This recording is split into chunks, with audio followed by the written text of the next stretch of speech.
जिहाद जो है वो रियासत पे फर्ज है और रियासत का मजहब से कोई ताल्लुक नहीं है।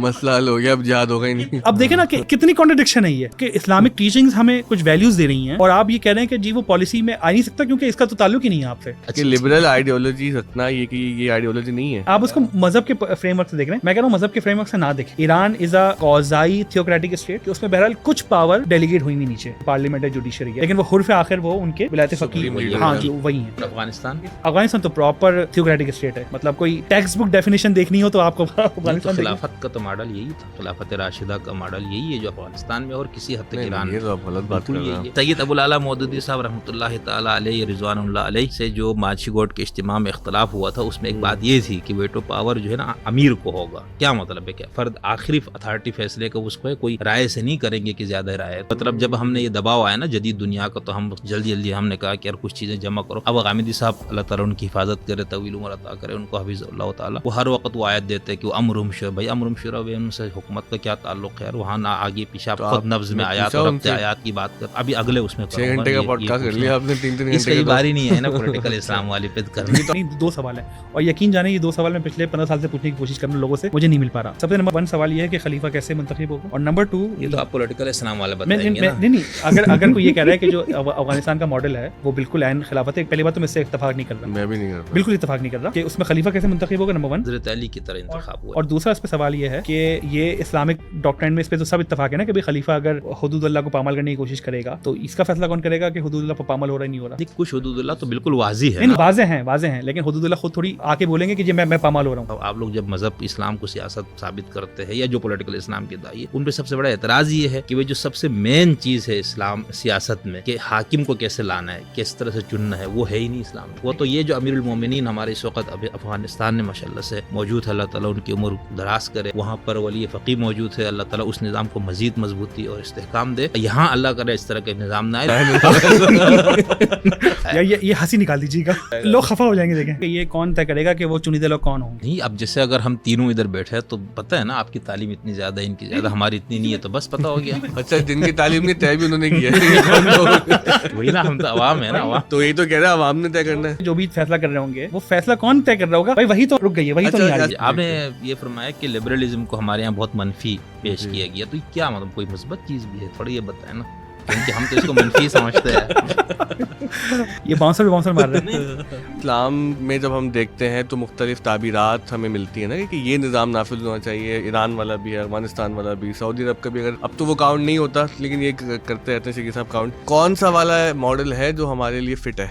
सबसे बड़ा एतराज यही होता है कि कौन सा वाला इस्लाम, वो सिराजुल हक वाला इस्लाम या मौलाना फजलरहमान वाला इस्लाम या विलायत फ़क़ीह वाला इस्लाम, तुर्की वाला इस्लाम भी हुआ था। हाँ, और आपके खान साहब वाले इस्लाम, हाँ वो भी इस्लाम है। फिर एक भुट्टो साहब इस्लाम लेके आते हैं, इस्लामिक साहब तो इस्लामिक सोशलिज्म सबसे खूबसूरत इस्लाम। यहाँ पे मसला ये आता है कि जो एक तो है इंसानी काम, उस पर तो इख्तिलाफ मतलब बनता है, समझ आता है, फितरी है, लेकिन जब हम उसको मजहब से नत्थी करते ना तो फिर तो वो खुदा की तरफ से होगा ना, तो फिर खुदा के अहकामात अलग अलग कैसे हो सकते हैं? वही इनिशियल आर्ग्यूमेंट, खुदा के अहकामात की मशीयत या उसकी इंटेंट क्या है, ये फैसला कौन करेगा। फॉर एग्जांपल पाकिस्तान में एक्चुअल में बिल्कुल मैक्सिमाइजेशन हम जमहूरियत जो है वो अचीव कर लें, कोई मौजूदा हो जाए, हम सुबह उठे कल तो पता चले जी फॉर्म 45 और फॉर्म 87 की सारी मसले हल हो गए हैं। उसमें क्या होगा कि जो अहले इल्म लोग हैं उनकी ऑलरेडी लाखों की फॉलोइंग है, यार मालूम हो कि मुशावरत करनी है, ठीक है, सारे लोग बोलेंगे जी हम तो इनके हाथ पे बहते हैं या हम इनको समझते हैं। फिर तो गामदी साहब वाला मॉडल मान लें, क्योंकि सबसे बड़े प्रोपोनेंट तो इस वक्त जमहूरियत के हमारे गामदी साहब ही है ना। उनका मॉडल यही है ना कि पूरा फैसला करेगी। गामदी साहब लोगों को कन्विंस कर लेना, गामदी साहब बाकी लोगों के ऊपर क्यों पीछे पड़े हुए हैं कि जी आपने भी मेरा मॉडल ही मानना है। गामदी साहब तो वो जो पॉलिसी अफेयर्स है, स्टेट अफेयर्स है, उसमें तो रिलीजन के अमल दखल को वो बिल्कुल इररिलेवेंट समझते हैं। तो आप क्या समझते हैं इस हवाले से कि अमल दखल कैसे होगा? प्रैक्टिकली कैसे होगा? जमहूरियत के थ्रू प्रोसेस होगा। चले काम करें, जमहूरियत का मॉडल उठा के बाहर फेंक दें, कोई ऐसा मॉडल दे दें कि जिससे हम ये इंश्योर कर सकें कि जी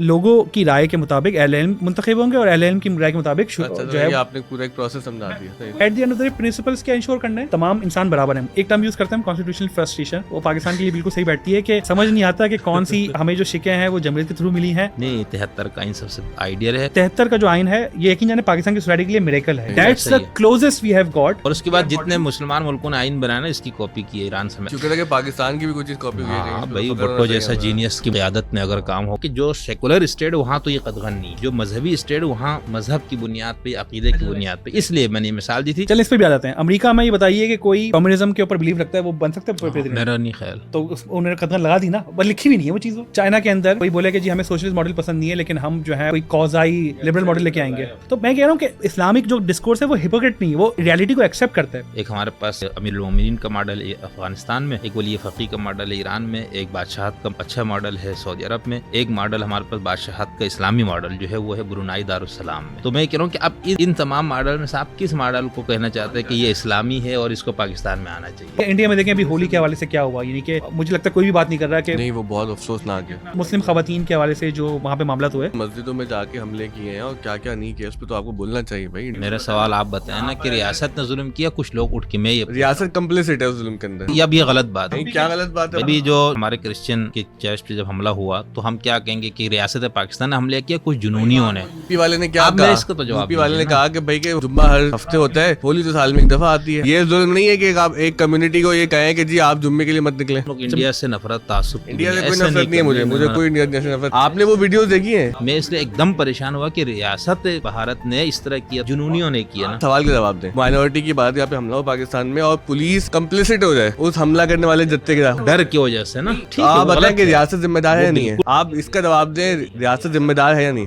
लेकिन रियासत ने नहीं किया। रियासत आज भी वहाँ पर सेकुलर है, आज भी वहाँ पर हमसे बाकियों से बहुत बेहतर। पुलिस वहाँ पर कंप्लिसिट है हमला करने वालों के साथ, तो ये रियासत पे जिम्मेदारी है या नहीं है? सब नहीं, की? जिम्मेदारी तो आखिर में है? रियासत पे ही आती है, यही लेकिन हुआ इंडिया रियासत में। ने नहीं किया। हाँ, वही वाली बिल्कुल बात ठीक करें, है। यजीद ने नहीं किया था फिर आप वही जा रहे हैं जो हमारी अपनी। हाँ नहीं आपकी झगड़ा हो गया। अच्छा हुआ कि इस मौजूद बात हो गई। अच्छा हुआ झगड़ा। भाई मुझे पता है मैं इसराइल को जाके मारूंगा पत्थर तो वो तो गोला ही मारेगा किसको ना। पता है ये बात? सबको पता है सबको किसको पता है? भाई, पूरी दुनिया को पता ना कि मैं एक पहलवान से लड़ने के लिए आऊंगा, उसने मेरा क्या हाल तो करना है। इसका मतलब ये है कि इस पूरी दुनिया को शर्म से डूब नहीं मर जाना चाहिए। बिल्कुल डूब मरना चाहिए, वो बात ठीक है आपकी। अच्छा, तो होता क्या है कि बजाय दरिंदे के ऊपर फोकस करने के हम फोकस कर रहे हैं उस मजलूम तबके के ऊपर। ये वो बात है कि अगर पाकिस्तान में अकलीतों के ऊपर जुल्म होता है, हम उसके खिलाफ आवाज बढ़ते ना, तो हम उल्टा अकलीतों को बोले भाई तुम चुप करके बैठ क्यों नहीं जाते अपने घरों के अंदर। अस्सलाम वालेकुम। आज हमारे साथ यासिर सिद्दीकी साहब और शमसुद्दीन हसन सिगरी मौजूद हैं।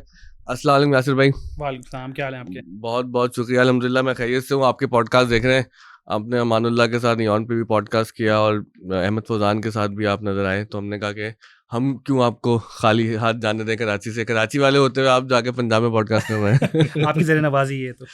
अच्छा, आपका जो वैसे तो आप बाय प्रोफेशन वकील हैं और लेकिन पॉलिटिकल इस्लाम पढ़ने का और उस पर आपकी काफ़ी मुतालिया भी है, आपकी आरा भी हैं, तो हम सीधी सीधी बात शुरू करते ना कि जो इकबाल ने कहा था कि जुदाहुद्दीन सियासत से तो रह जाती है चंगेज़ी, कि दीन और सियासत का आपस में ताल्लुक़ है, जिसको वो वहाँ पर इंग्लैंड में चर्च और क्या कहते हैं पार्लियामेंट का ताल्लुक कहते हैं ना, कि क्या लेकिन एक और नाम था उसका कि church, separation of church and state. हाँ, स्टेट और चर्च का कोई ना कोई ताल्लुक है। लेकिन हम देखते हैं कि फ्रांस के अंदर सेकुलरिज्म का कुछ और मॉडल है, यूएस में डिफरेंट है, कुछ वहाँ पे भी फ़िरक़े हैं ना, तो फ़िरक़ावारियत तो रही होती है।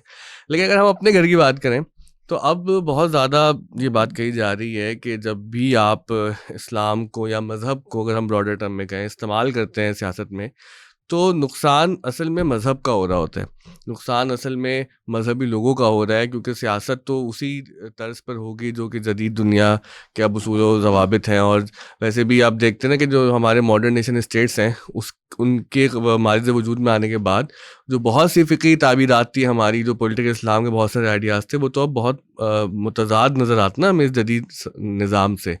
तो सबसे पहले ये बताएं कि होगा कैसे? अच्छा, इसमें मैं यहाँ से स्टार्ट करूँगा कि पॉलिटिक्स की डेफिनेशन है क्या जी। पोस्ट मॉडर्निज्म का एक नुकसान ये हुआ है, अभी अमान के साथ भी बात गुफ्तगू यही हुई थी कि वो डेफिनेशन के ऊपर ही इत्तेफाक नहीं हो पाता कि हम गुफ्तगू का आगाज़ कहाँ से करें। जी। पॉलिटिक्स जो मेरे ख्याल से जिसके ऊपर ज़्यादातर पॉलिटिकल साइंटिस्ट का जो कंसेंसस है वो यही है कि हर वो अमल, हर वो चीज़ कि जो पॉलिसी या गवर्नेंस को इन्फ्लुएंस करे वो सियासत होती है। और पॉलिसी और गवर्नेंस को क्यों इन्फ्लुएंस करे? क्योंकि पॉलिटिक्स का मतलब ये है कि पावर इन्फ्लुएंस के थ्रू, पावर के थ्रू आप वो शेप करें। जी।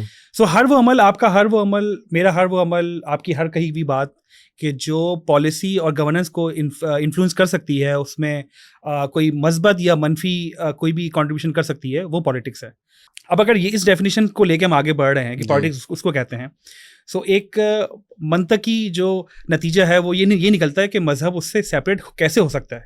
अगर तुम लफ्ज़ मज़हब से किसी को एतराज़ है, अगर लफ्ज़ रिलीजन से किसी को एतराज़ है तो ठीक है भाई, उसको नाम चेंज कर दीजिए, उसको आप कोई भी नाम, उसको आप XYZ कह दें, ABC कह दें, लेकिन ये नहीं हो सकता, क्योंकि देखिए कोई भी मज़हब हो, मज़हबी आइडिया हो या रिलीजियस डॉक्ट्राइन हो, वो आइडिया ही है बहरहाल। सो आइडिया को आप गवर्नेंस से, पॉलिसी से, आप जो लोगों के इज्तिमाई मामलात को कैसे शेप करना है उससे सेपरेट कैसे कर सकते हैं, सबसे बड़ा तो नुक्ता यही है। और बहुत से लोग इस पर एतराज़ करते हैं कि पॉलिटिकल इस्लाम या यानी कि रेनेसांस की जो मूवमेंट हुई उसके बाद separation of church and state हो गया है, वो बड़ी कामयाबी से हो गया। लेकिन इज दैट सो उसकी जो इन्फ्लुएंस है वो कम ज़रूर हो गई है, लेकिन सेपरेट नहीं हुआ है। क्योंकि आइडिया क्या था? आइडिया ये था कि जो चर्च है वो रिलीजन, जो चर्च है वो स्टेट अफेयर्स में इंटरफेयर नहीं करेगा, और जो स्टेट है वो चर्च के मैटर में इंटरफेयर नहीं करेगी। आपने वेटिकन बना लिया अपना, और लेकिन ऐसा प्रैक्टिकल नहीं है ना। वो क्यों है? आप उनकी पॉलिसीज उठा के देख लीजिए, वो चर्च के मैटर्स में इंटरफेयर करते हैं। पूरी यूरोपियन पॉलिसी मेकिंग इसके ऊपर मुनहसर है कि जो उनके चर्च के मैटर्स में इंटरफेयर कर रही है। यानी कि पहले कैसे कर रही है, पहले उसकी छोटी सी एग्जाम्पल है, देखें डिटेल्स की तो शायद लंबी हो जाए। एग्जाम्पल छोटी सी ये है कि जी पहले ख़वातीन जो हैं वो जो उनकी इबादत गाहों की जो जैसे पोप होते हैं या जो की फिगर्स होती हैं वो नहीं हो सकती थी, लेकिन अब वो एक मूवमेंट चली, उसके बाद अब ख़वातीन भी उसका पार्ट है। पहले जो है वो सेम सेक्स मैरिज चर्च की प्रेमिसेस में नहीं हो सकती थी, लेकिन वो पॉलिसी की वजह से सही उसको बाय लॉ नहीं किया गया, लेकिन बाय इन्फ्लुएंस ज़रूर किया गया कि अब वो सेम सेक्स मैरिजेस भी चर्च के प्रेमिसेस में हो रही है, पूरी यूरोप में हो रही है। चर्च ने कंसीड किया है। हाँ, मैं ये अर्ज कर रहा हूँ। देखें, इनिशियल आइडिया क्या था? इनिशियल आइडिया का कोई दूसरे के मामले में इंटरफेयर नहीं करेगा, लेकिन इंटरफेरेंस सिर्फ लाजमी नहीं है कि वो कोई लेजिस्लेशन बने, कोई कोडिफाइड लॉ बने तो उसके थ्रू होगा। जो इंटरफेरेंस है वो इंटरफेरेंस होती है बाय इन्फ्लुएंस भी। मसलन देखे ना, कॉर्पोरल पनिशमेंट की मिसाल ना, मारपीट करने की। मैं जब पढ़ रहा था लंदन में, मेरा क्योंकि यही मौजूद रहा रिलीजन एंड लॉ, तो बहुत से केसेस पढ़े। अब वहाँ पर एक ईसाई तंजीम ने ये जाके केस कर दिया कि भाई बच्चे को मारना ज़रूरत के तहत ये हमारा मजहबी हक है। वो केस लगा और उसके अंदर केस में फैसला ये हुआ कि जो हमारे जो सेकुलर राइट्स हैं, वो टेस्ट, आपको पता है कि आप तो वकील हैं, जानते हैं कि भाई वो जज टेस्ट लगाता है, तो टेस्ट अप्लाई करके उसने कहा कि नहीं, ये आपका कोई मजहबी हक नहीं है और हम इसको बैन करते हैं कि आप मार नहीं सकते। तो हमें तो ये नज़र ये आता है कि वहाँ पर जो सेकुलर इदारे हैं उन्होंने तो एक अपना गलबा और तसल्लुत कायम कर लिया है। हाँ, उसकी देखें, जो मेरा जो इनिशियल आर्गुमेंट था वो यही था कि ऐसा पॉसिबल नहीं है कि आप किसी भी दो पैरेलल वर्ल्ड व्यू आप साथ लेके एग्जिस्ट करें। ये ऐसा पॉसिबल नहीं है। दोनों की हाकमियत बरकरार रखें, कोई एक हाकिम होगा। मतलब उसकी एग्जाम्पल क्या है? उसकी एग्जाम्पल ये है कि भाई आप अपनी जो वैल्यूज़ हैं, कोई इंसान, कोई शख्सी, जो अगर आप बिल्कुल इकाई लेवल पे पहुंच जाएं, तो कोई इंसान अपनी वैल्यूज़ कहाँ से अखज़ करता है? अगर वो रिलीजन से अखज़ कर रहा है तो आप उसके ऊपर पाबंदी ये लगा रहे हैं कि जी वो जो रिलीजियस वैल्यू अखज़ कर रहा है वो पॉलिसी जो डोमेन है, पॉलिसी एरिया में, उसमें ना लेके आए। तो ये तो जमहूरी रिवायत के खुद खिलाफ है। यहाँ पर एक और चीज़ है ना, पब्लिक और प्राइवेट स्फीयर अलग है ना, कि भाई देखें ना, फ्रांस की मिसाल लें तो वहाँ पर जो पब्लिक लॉज हैं रिलीजन के बारे में, तो आपको पता है कि आप सिंबल्स भी नहीं दिखा सकते। मसलन अगर आप सरकारी मुलाजिम हैं तो आप कोई ऐसा सिंबल पहन नहीं सकते कि जिससे आपकी मजहबी शनाख्त वाज़ेह हो रही है, कोई लॉकेट है, कोई अंगूठी है, या कोई टोपी है, पगड़ी है। लेकिन वो ये कहते हैं कि जो आपकी ज़ाती ज़िंदगी है, जो आपका इंडिविजुअल स्फीयर है, वहाँ जो चाहे करें आके। तो सवाल ये नहीं कहते कि आप कुल्ली तौर पर टोटली जो है आपको सेकुलर लॉज और राइट्स बताएंगे ज़िंदगी कैसे गुजारनी है।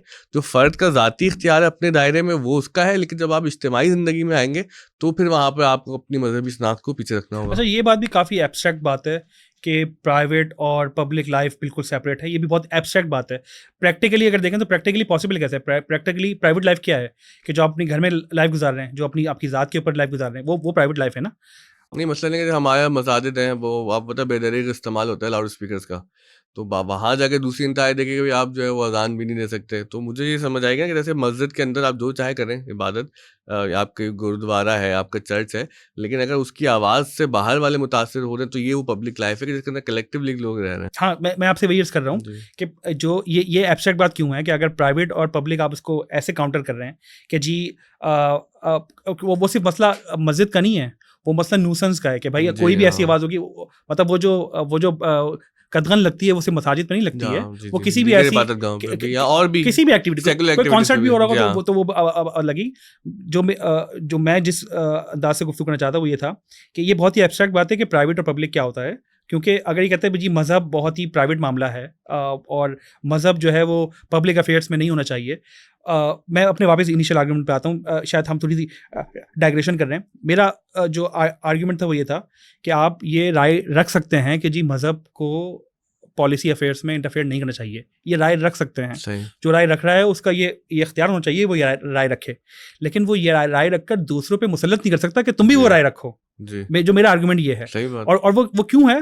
वो इसलिए है कि भाई जो पॉलिसी है वो कैसे बनती है? पॉलिसी ऐसे बनती है कि कुछ फॉर एग्जांपल एक सोसाइटी में 100 लोग रह रहे हैं, उन 100 लोगों में से अक्सरियत ने 50 ने 51 ने 55 ने 60 ने, या अगर 2/3 कह लें तो 66 लोगों ने अपने लिए एक डिवाइस कर ली पॉलिसी कि जी हम अपने गवर्नेंस ऐसे ऐसे जनाएंगे। तो अगर वो 66 लोग अपनी जो इंस्पिरेशन है वो रिलीजन से ले रहे हैं, तो कि जो बाकी माइनॉरिटी है 33% जो है वो उनको डिक्टेट करेगी 66% को कि जी नहीं जी आप क्योंकि हमने ये तय कर लिया है। लेकिन अगर कोई सोसाइटी खुद नेशनल सोसाइटी तय कर ले ना कि हाँ भाई ठीक है हमें रिलीजन को कोई ताल्लुक नहीं है, सही है, इट्स फाइन। लेकिन ये कदगन नहीं लगा सकते आप कि जी आप अगर कोई इंडिविजुअल ये चाहता है कि जी मैं इंस्पिरेशन अपनी रिलीजन से ले रहा हूँ, तो आप उसके ऊपर लगा दें नहीं जी आपको ये राइट ही नहीं है कि आप ले। और उसकी प्रैक्टिकल इम्प्लीकेशंस क्या हैं? उसकी प्रैक्टिकल इम्प्लीकेशंस ये हैं कि जब कोई अपना वर्ल्ड व्यू रखता है तो वो चाहता है कि वो उस वर्ल्ड व्यू को प्रैक्टिस भी करे। ठीक है, मैंने फिर का शायद रिलीजन वर्ड से शायद एतराज़ होता हो, रिलीजन को एक साइड पे लगा दें। समझें कि आप किसी का सोशलिस्ट वर्ल्ड व्यू है, तो अब किसी का सोशलिस्ट वर्ल्ड व्यू है, वो चाहेगा कि वो सोशलिस्ट वर्ल्ड व्यू के साथ ज़िंदगी भी गुजारे और एक फ्रीली सोसाइटी में एग्जिस्ट भी करे, और जो उसकी ख्वाहिशात है उसका एहतराम भी हो। तो वो चाहेगा कि उसकी जो इकोनॉमिक पॉलिसी है उसमें सोशलिस्ट जो प्रिंसिपल्स हैं वो अडॉप्ट किए जाएं। ऐसा तो नहीं हो सकता कि उसको कहें जी पर्सनल लाइफ में आप सोशलिस्ट हैं, आप रहें प्राइवेट लाइफ में, लेकिन जी इकोनॉमिक मैटर में जो ना हम तो जो कैपिटल लिबरल इकोनॉमी वो चलेगी। ऐसे ही होता है। देखें ये इंतहाई एक मैं समझता हूँ अनइंटेलिजिबल किस्म का आर्ग्यूमेंट है कि आप उसको कहेंगे जी आप प्राइवेट लाइफ में ठीक है आप यानी कि मार्क्सिस्ट बन जाएं, आप कुछ भी बन जाएं, लेकिन जी ऐसे ही तो होता है। हमारे जो पाकिस्तान में मार्क्सिस्ट हैं वो तो जिंदगी में जो बातें करते हैं अगर वो हम पब्लिकली कर भी नहीं सकते, अव्वल तो कुजाइए कि उनको पब्लिक जो है पॉलिसी का हिस्सा बनाया जाए। तो मैं ये तो कह रहा हूँ कि ये उनका राइट है, जो मार्क्सिस्ट पाकिस्तान में हैं, जो सोशलिस्ट पाकिस्तान में, उनका राइट है कि वो लोगों को प्रोपोगेट करें और अपने इस राइट को प्रैक्टिस करते हुए लोगों को समझाएं कि जी ये पॉलिसी आपके लिए बेहतर है, ये गवर्नेंस सिस्टम आपके लिए बेहतर है, मेरे लिए बेहतर है, आपके लिए बेहतर है, और फिर उसको जो पूरा एक नेशनल जो गवर्नेंस सिस्टम बने वो उसमें ट्रांसलेट हो सके। इसी तरह सेम अगर कोई इन्फ्लुएंस कर रहे हैं, हाँ बिल्कुल, इसी तरह अगर कोई अपना रिलीजियस प्रिंसिपल ले रहा है, अब उसकी एग्जाम्पल क्या, उसकी एग्जाम्पल ये है, एक छोटी सी एग्जाम्पल है, यूरोप में आप भी रहे, यूरोप में मेरी भी रहायश रही भाई। पाकिस्तान की अगर मेजॉरिटी, एक वूपिंग मेजॉरिटी मुसलमान है और वो अपनी इंस्पिरेशन इस्लाम से लेती है, तो वो एक्सपेक्ट करेगी कि जी उनकी कन्वीनियंस भी उस लिहाज से हो। वो घर से निकलेंगे तो घर से निकल के अगर वो गोश्त वाले के पास गोश्त ले रहे हैं तो उनको ये टेंशन नहीं हो कि ये गोश्त हलाल है या हराम है। हमें यूरोप में बहुत मसले होते थे ये। तो क्योंकि बाय डिज़ाइन पॉलिसी मतलब जो पॉलिसी लेवल है वो बन गई है कि जी अगर आपने इन एरियाज़ में या इन लोकेलिटीज़ में बेचना है तो आपने हलाल गोश्त बेचना है, तो ये बाय पॉलिसी बनी है ये। तो मेरी जो कॉस्ट थी एक इंडिविजुअल की, जो एक मेहनत है, एक कॉस्ट है कि उसने रिसर्च करनी है कि जी कहाँ मिल रहा है। हम यूरोप में ये करते थे ना कि जी किस दुकान से जाके हलाल गोश्त मिल रहा है और कहाँ से मिल रहा है, सर्टिफिकेट्स वगैरह मिलते हैं, बिल्कुल हम वो चेक कर रहे हैं कि जी हलाल सर्टिफिकेट उसका है भी या नहीं है। तो वो हमारी कॉस्ट बच गई। और सिर्फ ये मसला सिर्फ इसके नहीं है, अगर लेकिन देखिए ना वहाँ पे जब मैं पढ़ रहा था तो एक बड़ा मसला मेरे सामने आया जो कि शुक्र है अभी दुनिया में इतना नहीं बढ़ा। आपको पता ही कि वहाँ पे कुछ तंजीमों ने हलाल गोश्त के खिलाफ एक मुहिम शुरू कर दी है, और उसके अंदर एक तो मुसलमानों से नफरत का मसला भी है, दूसरा वो ये कहते हैं कि आप जिस तरह से जानवरों को ईज़ा पहुंचा कर तकलीफ दे के ज़िबा कर रहे हैं तो ये जानवरों की राइट्स के खिलाफ है। तो मैंने पूछा भाई क्या होना चाहिए, तो वो कहने लगे हम एक कॉन्फ्रेंस में गए थे ऐसी कि जी उनको जो है झटका दे देना चाहिए क्योंकि उसमें जल्दी जान निकल जाती है। तो हमने पूछा भाई ये कैसे पता था आपको कि झटका देने से उनको तकलीफ कम होती है। ये तो एक अलग बहस है, लेकिन देखें ना सोसाइटी के अंदर ये वाले कॉन्फ्लिक्ट्स तो रहते हैं ना कि हम जहाँ पे मुसलमान वहाँ खुश होते हैं कि भाई अब हलाल गोश्त मिल रहा है आसानी से, वहाँ पर माशरे में एक तबका उठता है जो कहते हैं कि नहीं तुम लोग जुल्म कर रहे हो। तो अभी दोनों के कॉन्फ्लिक्टिंग व्यूज़ आ गए, तो क्या इनको हल करने का बेहतरीन तरीका जमहूरियत नहीं है कि जो अपनी अपने दायरे इख्तियार में आप बात कहें, और जो फिर हुकूमत वक्त है Majority. वो जो, हाँ, जो मेजॉरिटी कह लें आप उसको, जो डेमोक्रेसी के तहत जो भी हुकूमत जिस भी फॉर्म से सिलेक्ट हुई है, इलेक्ट हुई है, 45 पे 47 फॉर्म पे, उसको छोड़ देते हैं। अच्छा, इसमें एक इंटरेस्टिंग बात मैं ऐड करूंगा कि वैसे ये जो हलाल वाली बात है शायद ये ना हो पाए, और उसका ये जो हलाल के ऊपर बैन, हलाल हाँ, वो they are just calling for ban, हुआ नहीं है। उसका रीजन क्या, उसका रीजन क्या, ये वैसे वेस्टर्न यूरोप है, वहाँ भी ये एक मुहिम स्टार्ट हुई थी। ये शायद ना हो पाए क्योंकि इसमें, और हम जो हमारे यहूदी हैं, कोशर, हाँ, उनका कोशर तो बिल्कुल सेम प्रैक्टिस है, यहूदी वैसे हम बच जाएंगे क्योंकि सर्कमसिशन के ऊपर सेम मामला हुआ था। जर्मनी में मुहिम चली कि सर्कमसिशन के ऊपर बैन किया जाए, क्योंकि मुस्लिम प्रैक्टिस करते हैं, तो जब पता चला कि भाई ज्यूज भी ये प्रैक्टिस करते हैं, तो ये बैन नहीं हुआ। तो इस मामले में हम वो इत्तेहादी हैं इस मामले में। लेकिन देखिए, अब हम जो गुफ्तगू अभी तक हमने की है, अब आलिमाना गुफ्तगू तो शिगरी साहब करते हैं, हम तो ऐसे ही बचगाना सी बातें कर रहे हैं। तो इसमें नजर तो ये वाली बात आ रही है कि देखें, मुख्तलिफ ज़ाविये निगाह रखने वाले लोग होंगे, तो उसके ऊपर अब पता नहीं, मैं लिबरल नहीं हूँ, मैं ऐसी सिर्फ काउंटर आर्गूमेंट कर रहा हूँ, मैं डेविल एडवोकेसी कर रहा हूँ। वैसे पाकिस्तान में बहुत गलत बात है कि लिबरलिज्म को एक नेगेटिव कॉनोटेशन से जोड़ दिया गया, ये थोड़ी जाती है। नहीं, हम अपने मजहबी तबके की अताफ से बचने के लिए बताते हैं उनको, केवल इल्जाम लगते हैं तब पे आप लोग बहुत लिबरल हो गए, और हमें भी नहीं पता क्या मतलब। जो मेरा ऑब्जेक्टिव आर्गुमेंट ये था कि भाई सोसाइटी अपने लिए जो चूज करना चाहती है, वो सोसाइटी को एम्पावरमेंट मिलनी चाहिए, वो इख्तियार मिलना चाहिए, कोई ये मुसल्लत ना करे। नहीं, ये तो फिर जमहूरियत हो गई ना। मैं ये तो अर्ज कर रहा हूँ कि सोसाइटी अगर अपने लिए चाहती है कि वो अपनी वैल्यूज रिलीजियस डॉक्ट्रिन से लेना चाहती है, तो आप बादशाहत के जरिए या कोई और उसके लिए आप उसको ये तो ना कहना कि आप ये नहीं कर सकते। यासिर भाई, मसला इतना सीधा नहीं है ना, ये तो आपका आर्गुमेंट हमने मान लिया, मेरे ख्याल से आपने भी तस्लीम कर लिया कि अगर एक मजहबी तबका है या जो लोग मजहब पर अमल करना चाहिए, उनका इख्तियार है कि वो अमल भी करें और इन्फ्लुएंस भी करें रियासत को, और ऐसी रियासत बनाएं। लेकिन आप ये बताएंगे कि हमारे यहाँ जो जमहूरियत पर कुफर वगैरह के मसाइल रहे हैं ना, अब हमेशा से ही रहे हैं, अभी भी हैं, कि एक तबका ऐसा रहा जिसने कहा कि भाई ये तो निज़ाम ही कुफर है, तो उसको फिर वहां से तो हमारे नौजवान चलिए इसके ऊपर भी आ जाएंगे, लेकिन पहले इस पे तो हम मान ली बात, इस पे तो अंजुमन कर लेना कि जो तबका ये कहता है कि पॉलिटिकल इस्लाम कोई शय ही नहीं है। अगर आप बात करें तो विलियम वॉर्ट हैं, हॉजिज हैं, फिर सबसे बढ़कर जो पैलेस्टीनियन कॉज में बहुत थे एडवर्ड सईद, इनकी आप लिटरेचर उठा के देखें, इतना ज़बरदस्त इन्होंने काम किया हुआ है। मतलब जो विलियम वॉर्ड और हॉजिज हैं, ये तो मुसलमान भी नहीं थे ना, लेकिन इन्होंने बताया हुआ है कि किस तरह पॉलिटिकल इस्लाम ने सिविलाइजेशन को शेप किया है, गवर्नेंस सिस्टम को शेप किया है। और मतलब उसकी एग्जांपल ऐसे ले लें कि जी कुरान में या हमारे जो इस्लामिक प्रिंसिपल्स हैं उसमें यह है कि जी माइनॉरिटीज़ के हुकूक का तहफ़्फ़ुज़ किया जाए। ठीक है, एक छोटी सी एग्जांपल है, माइनॉरिटीज़ के हुकूक का तहफ़्फ़ुज़ किया जाए, तो कौन करेगा माइनॉरिटीज़ के हुकूक का तहफ़्फ़ुज़? मतलब अगर तो पॉलिटिकल इस्लाम कोई शय ही नहीं है, कोई चीज ही नहीं है, तो भाई माइनॉरिटीज का तहफ़्फ़ुज़ कौन करेगा? मतलब अच्छा, एक और क्या होती है, कर नहीं रहे वो अलग बात है, लेकिन करना चाहिए। यही तो कर नहीं रहे। अच्छा, एक मजे की बात है, ये मैं शायद किसी का जुमला चुरा रहा हूँ, मुझे शायद डॉक्टर मोहम्मद मुश्ताक साहब ने कहा था या आसिम महमूद साहब ने कहा था, उनका जुमला बड़ा ज़बरदस्त था कि जिहाद जो है वो रियासत पे फ़र्ज़ है और रियासत का मज़हब से कोई ताल्लुक नहीं है। अच्छा। तो अब देखें ना कि कितनी कितनी कॉन्ट्रडिक्शन है ये, जिहाद मुअत्तल हो गया कि इस्लामिक टीचिंग्स हमें कुछ वैल्यूज दे रही हैं और आप ये कह रहे हैं कि जी वो पॉलिसी में आ नहीं सकता क्योंकि इसका तो ताल्लुक ही नहीं है आपसे। अच्छा, तो ये फिर ये इररिलेवेंट हो गई सारी चीजें।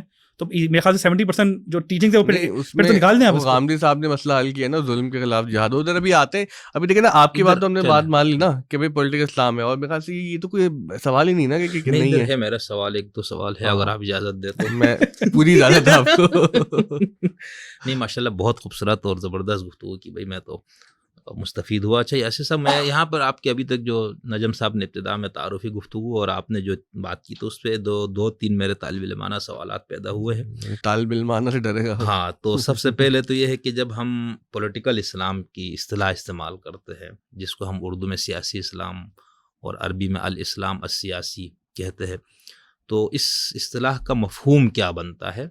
और एक और लफ्ज़ हम इस्तेमाल करते हैं इस्लाम और सियासत, तो इन दोनों में कोई फ़र्क है या नहीं है, ये एक ही चीज़ है?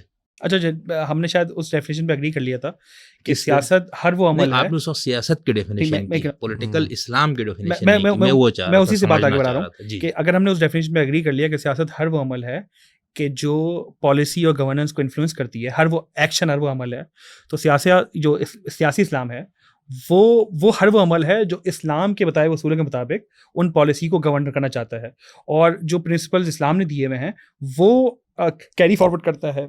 अब यानी कि अपनी समझें कि इट्स सेल्फ वो कोई अलग से कोई दुकान नहीं है, अलग से कोई इमारत नहीं है, बल्कि वो सिर्फ एक टर्म यूज़ होती है कॉम्प्रिहेंशन के लिए या आम फहम के लिए कि भाई आपकी सियासत जो है वो बेस करती है आपके किसी की लिबरल वैल्यूज़ के ऊपर, किसी की सियासत बेस करती है उसके सोशलिस्ट वैल्यू के ऊपर। भाई मेरी सियासत बेस करती है मेरा जो रिलीजन उसके ऊपर।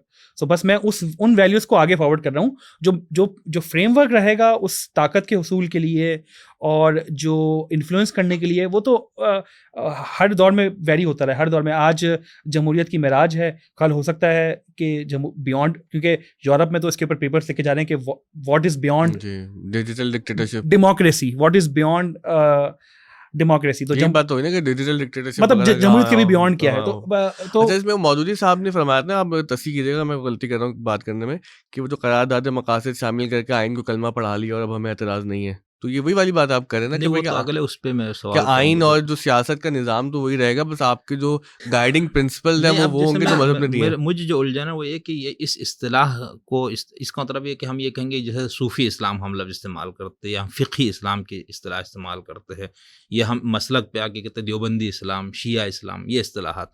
तो ये इस तरह से ये इस्तिलाह जो है इसकी देखें ना आप, ये तो ठीक है कि कुरान में तो इतने नहीं है, लेकिन ये कि चलो बाकी सीरत और इनको लेके कि ज़्यादा अहकाम फ़र्द से मुतालिक है, कुछ है जिसका ताल्लुक़ सोसाइटी या मुआशरे से है, तो उसको हम ये कहेंगे कि ये सियासत से मुतालिका अहकामात है। तो उसके लिए हम ये कह सकते हैं ना कि इस्लाम में सियासत से मुतालिक भी कुछ अहकामात है, या फ़र्द या सोसाइटी मुआशरे के लिए, नज़्म इज्तिमाई के लिए।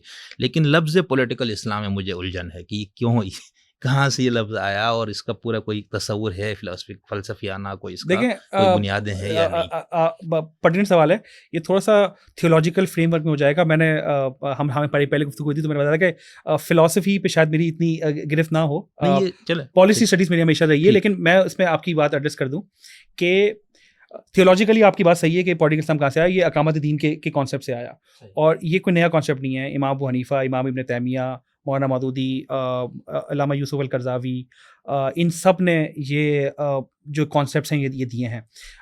इसके अलावा जो एक टर्म यूज़ होती है, मैं उसकी फ़िक़ही टर्म भूल रहा हूँ, इसको अंग्रेज़ी में कह लें कि एक तरह से इम्प्लाइड रिकग्निशन, यानी कि कोई चीज़ लिखी भी ना हो लेकिन वो प्रैक्टिकली आपने खुद होते हुए देखी है, तो आप उससे एक इम्प्लाइड मीनिंग, हाँ आप उससे एक बिल्कुल संवाद कर लें, प्रिंसिपल निकाल लें। तो नबी पाक सल्लल्लाहु अलैहि वसल्लम की जो ख़ुद की ज़िंदगी है वो रियासत उन्होंने कायम की। फिर उसके बाद जो सहाबा किराम जिनके बारे में हम सबका इत्तफ़ाक़ है कि जी नबी अकरम सल्लल्लाहु अलैहि वसल्लम के बाद जो है वो लेगेसी फॉरवर्ड किए हुए थे। फिर अहले बैत ने भी, अगर आप उस तरफ जाएँ तो फिर अहले बैत ने भी एक रियासत कायम की हुई है। सो ये प्रैक्टिकली हमें दिखता है कि उन सब ने वो काम किया। तो अगर वो चीज़ सब कर रहे हैं तो उसके बाद अगर 1000 साल बाद या 1100 साल बाद जाके कोई एक रियासत, इस्लामी रियासत कोई एग्जिस्ट नहीं कर रही है, उसका कोई कॉन्सेप्ट ख़त्म हो गया है, तो इसका मतलब ये नहीं है कि जी वो जो सब कर रहे थे वो शायद वो गलत कर रहे थे और 1100 साल बाद हमें ज़्यादा ये चीज़ आई समझ में। थियोलॉजिकल पर्सपेक्टिव में आपका बहुत अच्छा सवाल है, उसमें मैं एक चीज़ भी ऐड करूँ, ये चीज़ लाजमी ऐड करना चाहूँगा कि जब भी मैं जमहूरियत का एक बहुत बड़ा प्रोपोनेंट हूँ, मैं जमहूरियत पर इसलिए भी यकीन रखता हूँ कि जमहूरियत वो निज़ाम है, वो सिस्टम है जो इंश्योर करता है, वो एक मेथड है जो इंश्योर करता है कि सोसाइटी की विल क्या है, सोसाइटी किस हवाले से फंक्शन होना चाहती है, वो एक मेथड है। और इतना सोफिस्टिकेटेड मेथड जो है ये इंसानों की एक बड़ी ज़बरदस्त तख्लीक है, मैं समझता हूँ। इन्वेंशन ही मैं कहूँगा, लेकिन बड़ी, जैसे ये माइक एक तख्लीक है, एक कैमरा तख्लीक है, ये सारी टेक्नोलॉजी तख्लीक है। तो जमहूरियत भी उसने मुख्तलिफ फॉर्म्स दी, तो उसने एक बड़ी ज़बरदस्त ये एक इन्वेंशन है कि जो इंश्योर करती है कि जी सोसाइटी की अमूमी राय क्या है कि वो कैसे चाहती है होना। सो सियासी इस्लाम के हवाले से भी सेम चीज़ है कि अगर सोसाइटी अपने लिए कोई गवर्नेंस सिस्टम चाहती है अपनी ज़िंदगी इस्लाम के मुताबिक, और वही मैं जो एग्जाम्पल इसलिए भी दी कि भाई अगर मैं चाहता हूँ कि या आप चाहते हैं कि जी हमारी ज़िंदगी इस्लाम के उसूलों के मुताबिक चले, और पूरी सोसाइटी ये चाहती है, मीनी की सोसाइटी की मेजॉरिटी ये चाहती है, तो उन पे हम क्यों कदगन लगाएं कि वो ऐसा गवर्नेंस सिस्टम बनाएं कि जिसमें इस्लाम पे चलना आसान हो जाए, ये उन पे पाबंदी क्यों लगाई जाए। और ये इस बात से इत्तेफाक है कि इसके ऊपर कुछ डिफरेंस ओपिनियन है। कुछ लोग कहते हैं कि ये इकामत दीन का कॉन्सेप्ट जो है वो फ़र्ज़ किफ़ाया है, यानी कि कुछ लोगों ने तो करना ही है। कुछ लोग कहते हैं कि नहीं जी, ये अगर सही हो गया तो हो गया, नहीं हुआ तो कोई मसले की बात नहीं है। इसमें आगे इंशाल्लाह थोड़ा तफसील से बात करेंगे। हाँ जी, तो इसमें ये बात तो सही है, लेकिन अगर मेजॉरिटी ये चाहती है कि जी हमारी लाइफ उस से ऑर्डर हो, तो हम उनके ऊपर क्यों कदम लगाएं? नहीं जी, आप जो है वो इसको सेपरेट ही रखें, कोई ताल्लुक नहीं है रियासत का मज़हब के साथ। आप जो है वो परेशान होते रहें, अपने बच्चों की तालीमी जो हवाले हैं उनके हवाले से परेशान होते रहें, अब अपनी जो आपकी पर्सनल लाइफ है उसमें परेशान होते रहें कि जी कोई ज़कात का निज़ाम कायम नहीं हो सका, कोई ऐसा माशी निज़ाम कायम नहीं हो सका कि जो सूद के खिलाफ के बगैर हो, कोई ऐसा बैंकिंग सिस्टम नहीं कायम हो सका जो सूद के बगैर हो। तो यानी कि आपको परेशान करके ही रखना है। तो फिर एक इंडिविजुअल के लिए अगर तो कॉन्सेप्ट यही है कि क्योंकि ये लिबरल वर्ल्ड व्यू का सबसे बड़ा आर्गुमेंट होता है कि जी maximization of self determination right of an individual, और जिसके ऊपर इस्लाम और वो सेम है, यानी कि ये कॉमन ग्राउंड निकलता है लिबरल वर्ल्ड व्यू का और इस्लामिक पॉलिटिकल इस्लाम का, कि जी सही है, इसमें कोई शक नहीं है कि आप सेल्फ डिटर्मिनेशन इंसान की, क्योंकि हर एक ने अल्लाह को अलग अलग जवाब देना है। तो जब ये कॉमन ग्राउंड सेम निकल रहा है तो उसके ऊपर अगर सोसाइटी उस सेल्फ डिटर्मिनेशन राइट को यूज़ करते हुए वो सोसाइटी अपने लिए चूज़ कर रही है, तो आप इसके ऊपर पाबंदी कैसे लगा सकते हैं? और आप ये कैसे कह सकते हैं कि नहीं जी नहीं, आप इसकी तबलीग भी ना करें, आप दूसरों को समझाएं भी नहीं कि तुम्हारे लिए बेहतर ये है, और आप बस अपनी ज़ात की हद तक महदूद रहें। ये it's very unintelligible I would say. अगर ये इजाज़त नहीं देंगे तो जमहूरियत तो खुद एक मजहब की तरह सामने आएगी ना, कि जहाँ पर आप लोगों को इख्तियार के बजाय लोगों पर नाफिज करेंगे। एग्जैक्टली, बिल्कुल आपने बिल्कुल सही नुक्ता उठाया कि आप ये कह रहे हैं कि जी जमहूरियत ही लीजिए और हमारी वाली जमहूरियत लीजिए, वो हमारा मतलब मंजन लीजिए, कोई और नहीं जाइए, यही लीजिए, यही को आप इसी को यूज करना है। तो यानी कि आप अगर आप बचना चाह रहे हैं किसी ऐसे मॉडल से कि जिसमें आवाम की जमहूर की राय की इज्जत नहीं है, तो आप खुद उस तरफ जो है वो दूसरा वो मेरा सवाल था, ये जो आप लोगों ने बात की ना रियासत और मजहब का ताल्लुक, तो उसके ऊपर यानी ये हम सेकुलरिज्म के मैदान में जाएंगे। तो अब थोड़ी सी मुझे इसकी वजाहत चाहूँगा आपसे कि क्या है सेकुलरिज्म की जो इस्तिलाह है, और दूसरा जो आपने मिसालें दी ना, मेरे ख्याल से वो लोग यूँ नहीं पेश करते जो इसके दाई है ना, वो ये कहते हैं कि सेकुलरिज्म का मतलब या मज़हब और स्टेट में ताल्लुक़ की जो नौइयत है वो ये है कि रियासत का कोई मज़हब ना हो। मिसाल के तौर पर आपके मुल्क में जैसे नजम साहब ने करारदाद मकासिद की मिसाल दी, जिसको कुछ लोग करारदाद मफासिद भी कहते हैं, तो उसने कुछ लोग कहते हैं बहुत ही बुरे लोग हैं वो। हाँ बिल्कुल, तो वो ये कहते हैं कि उसके ज़रिए आपने रियासत को कलिमा पढ़ा दिया। अब टीटीपी और ये दाइश और ये अलकायदा बरसगीर ये सब का ये कहना है कि भाई आप ये फ़रेब है, ये मतलब कि स्टेट को कलिमा पढ़ा दिया, बाकी सब कुछ तो आप गैर इस्लामी कर रहे हैं।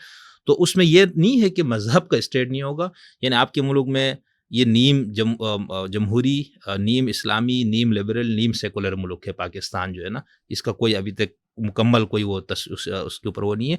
तो वहाँ पर यहाँ पर कुछ भी हो, कोई ईसाई जितना भी काबिल हो, दुनिया का जीनियस तरीन आदमी आपके मुल्क में ईसाई पैदा हो जाए लीडर की तमाम खूबियों के साथ, वो आपके मुल्क का सदर और रज़ा नहीं बन सकता आइन में, ठीक है, आपकी आइन की रूह, जाहिर सी बात है। तो ऐसा नहीं है कि ये देखना लगे शिगरी साहब की ख्वाहिश है क्या, नहीं हमारी तो ख्वाहिश है। बिलावल साहब ने भी कहा था कि मेरी भी ख्वाहिश है। आपने ना दो अलग अलग, तो ये इस तरह नहीं है, मतलब ठीक पर्टिनेंट बात है, लेकिन दो सेपरेट चीजें, इसको थोड़ा सा सेपरेट लेके चलते हैं। पहली बात आपने कहा कि सेकुलरिज्म ये कहता है कि रियासत का कोई मजहब नहीं होगा, लेकिन रियासत की आइडियोलॉजी हो सकती है, यानी कि जैसे चाइना है, जैसे रशिया है, उनका सोशलिस्ट मॉडल है ना, चाइना को कहते हैं सोशलिस्ट रिपब्लिक ऑफ चाइना। तो रियासत की लेकिन वो लोग लिबरलिज्म वाले नहीं है ना, ये तो लिबरल सेकुलरिज्म है जिसके अंदर ये है कि कोई आइडियोलॉजी भी ना हो। नहीं, अब ये तो ऐसा नहीं है, तो एक आइडियोलॉजी नहीं, माशी आइडियोलॉजी। मैं थोड़ा इख्तिलाफ करूंगा इससे, ऐसा नहीं है, क्योंकि जितने भी लिबरल डेमोक्रेसी के प्रोपोनेंट्स हैं वो सब ये कहते हैं कि लिबरल डेमोक्रेसी सबसे अच्छी है, वो किसी और फॉर्म ऑफ डेमोक्रेसी को नहीं मानते। और ये बताइए लिबरल डेमोक्रेसी खुद आइडियोलॉजी है ना? हाँ, मैं यही अर्ज कर रहा हूँ कि अगर तो इशू रिलीजन से है तो भाई ठीक है, रिलीजन का नाम चेंज कर दें यार। अगर किसी की आपने तीसरी दफा बात की ना, अब मैं शेर सुनाऊंगा, मैं 2 दफा रोक लिया था। वो इकबाल का शेर है कि लफ्ज़ इस्लाम से यूरोप को अगर कद है तो खैर, दूसरा नाम इसी दीन का है फ़क्र गुयूर। तो ये इकबाल भी कह चुके हैं वाली बात। तो नहीं वैसे वहाँ बात होती है ये कि जी अब इस्लाम को रीब्रांडिंग की ज़रूरत है, तो शायद लेकिन बाकी ये फकरे कि को यूं जो नाम दिया अगर इस कोई बात में। रियासत सेकुलर भी हो तो ठीक है, उसकी पॉलिसी आइडियोलॉजी हो सकती है। नहीं जो नहीं, मुआशरे सीधा में आप मेरे सवाल का जवाब देना, आप सवाल ही पूछे जा रहे हैं भाई। ये जो लिबरल मैंने जवाब डेमोक्रेसी है, देना नहीं था, क्यों जो सीखने नहीं आए भाई, वो आपने नहीं, 3 नहीं। दफा सवाल कर लिया है अच्छा, कि ठीक लिबरल आइडियोलॉजी रखना ये आइडियोलॉजी नहीं है रियासत की। आप उसको देख रहे हैं, आप आप बताएं उसको ना। मजहब के फ्रेमवर्क से देख रहे हैं। मैं कह रहा हूँ मजहब के फ्रेमवर्क से ना देखें, आप इसको समझें कि ये सिंपल एक आइडियोलॉजी है, एक नजरिया है या नहीं है? एक नजरिया है। आप बताएं ना। नहीं मैं क्या नहीं, बताऊं, क्यों नहीं मुझे बताएंगे? नहीं आप पता इन बताएं। चीजों का, आपको नहीं पता इतना वहाँ। ज्यादा चीज़ों का तो यार। जो मेरा आर्गुमेंट है ना, पहला आर्गुमेंट तो ये था कि जी ये एक आइडियोलॉजी है, इसको मजहब कह लें, कुछ भी कह लें, भाई एक आइडियोलॉजी है।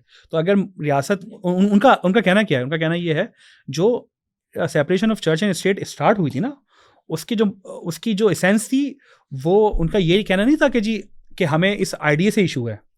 उनका ये कहना था कि जो कंसंट्रेशन ऑफ पॉलिटिकल पावर है, जो चर्च ने सारी पॉलिटिकल पावर अपने पास रखी हुई है, वो हमारे फैसले खुद कर रहा है। उनको जो इनिशियल इख्तिलाफ था वो ये था कि भाई हमें इख्तियार दो ना, इंसानों को इख्तियार दो, आप क्यों खुदा बन के बैठे हुए हैं। यानी कि चर्च जो है वो बादशाह जो है वो कहते थे कि खुदा की आवाज़ है, तो वो क्यों खुदा बन के बैठा हुआ है, बाइबल को वो इंटरप्रेट हाँ करेगा। वो क्यों करेगा।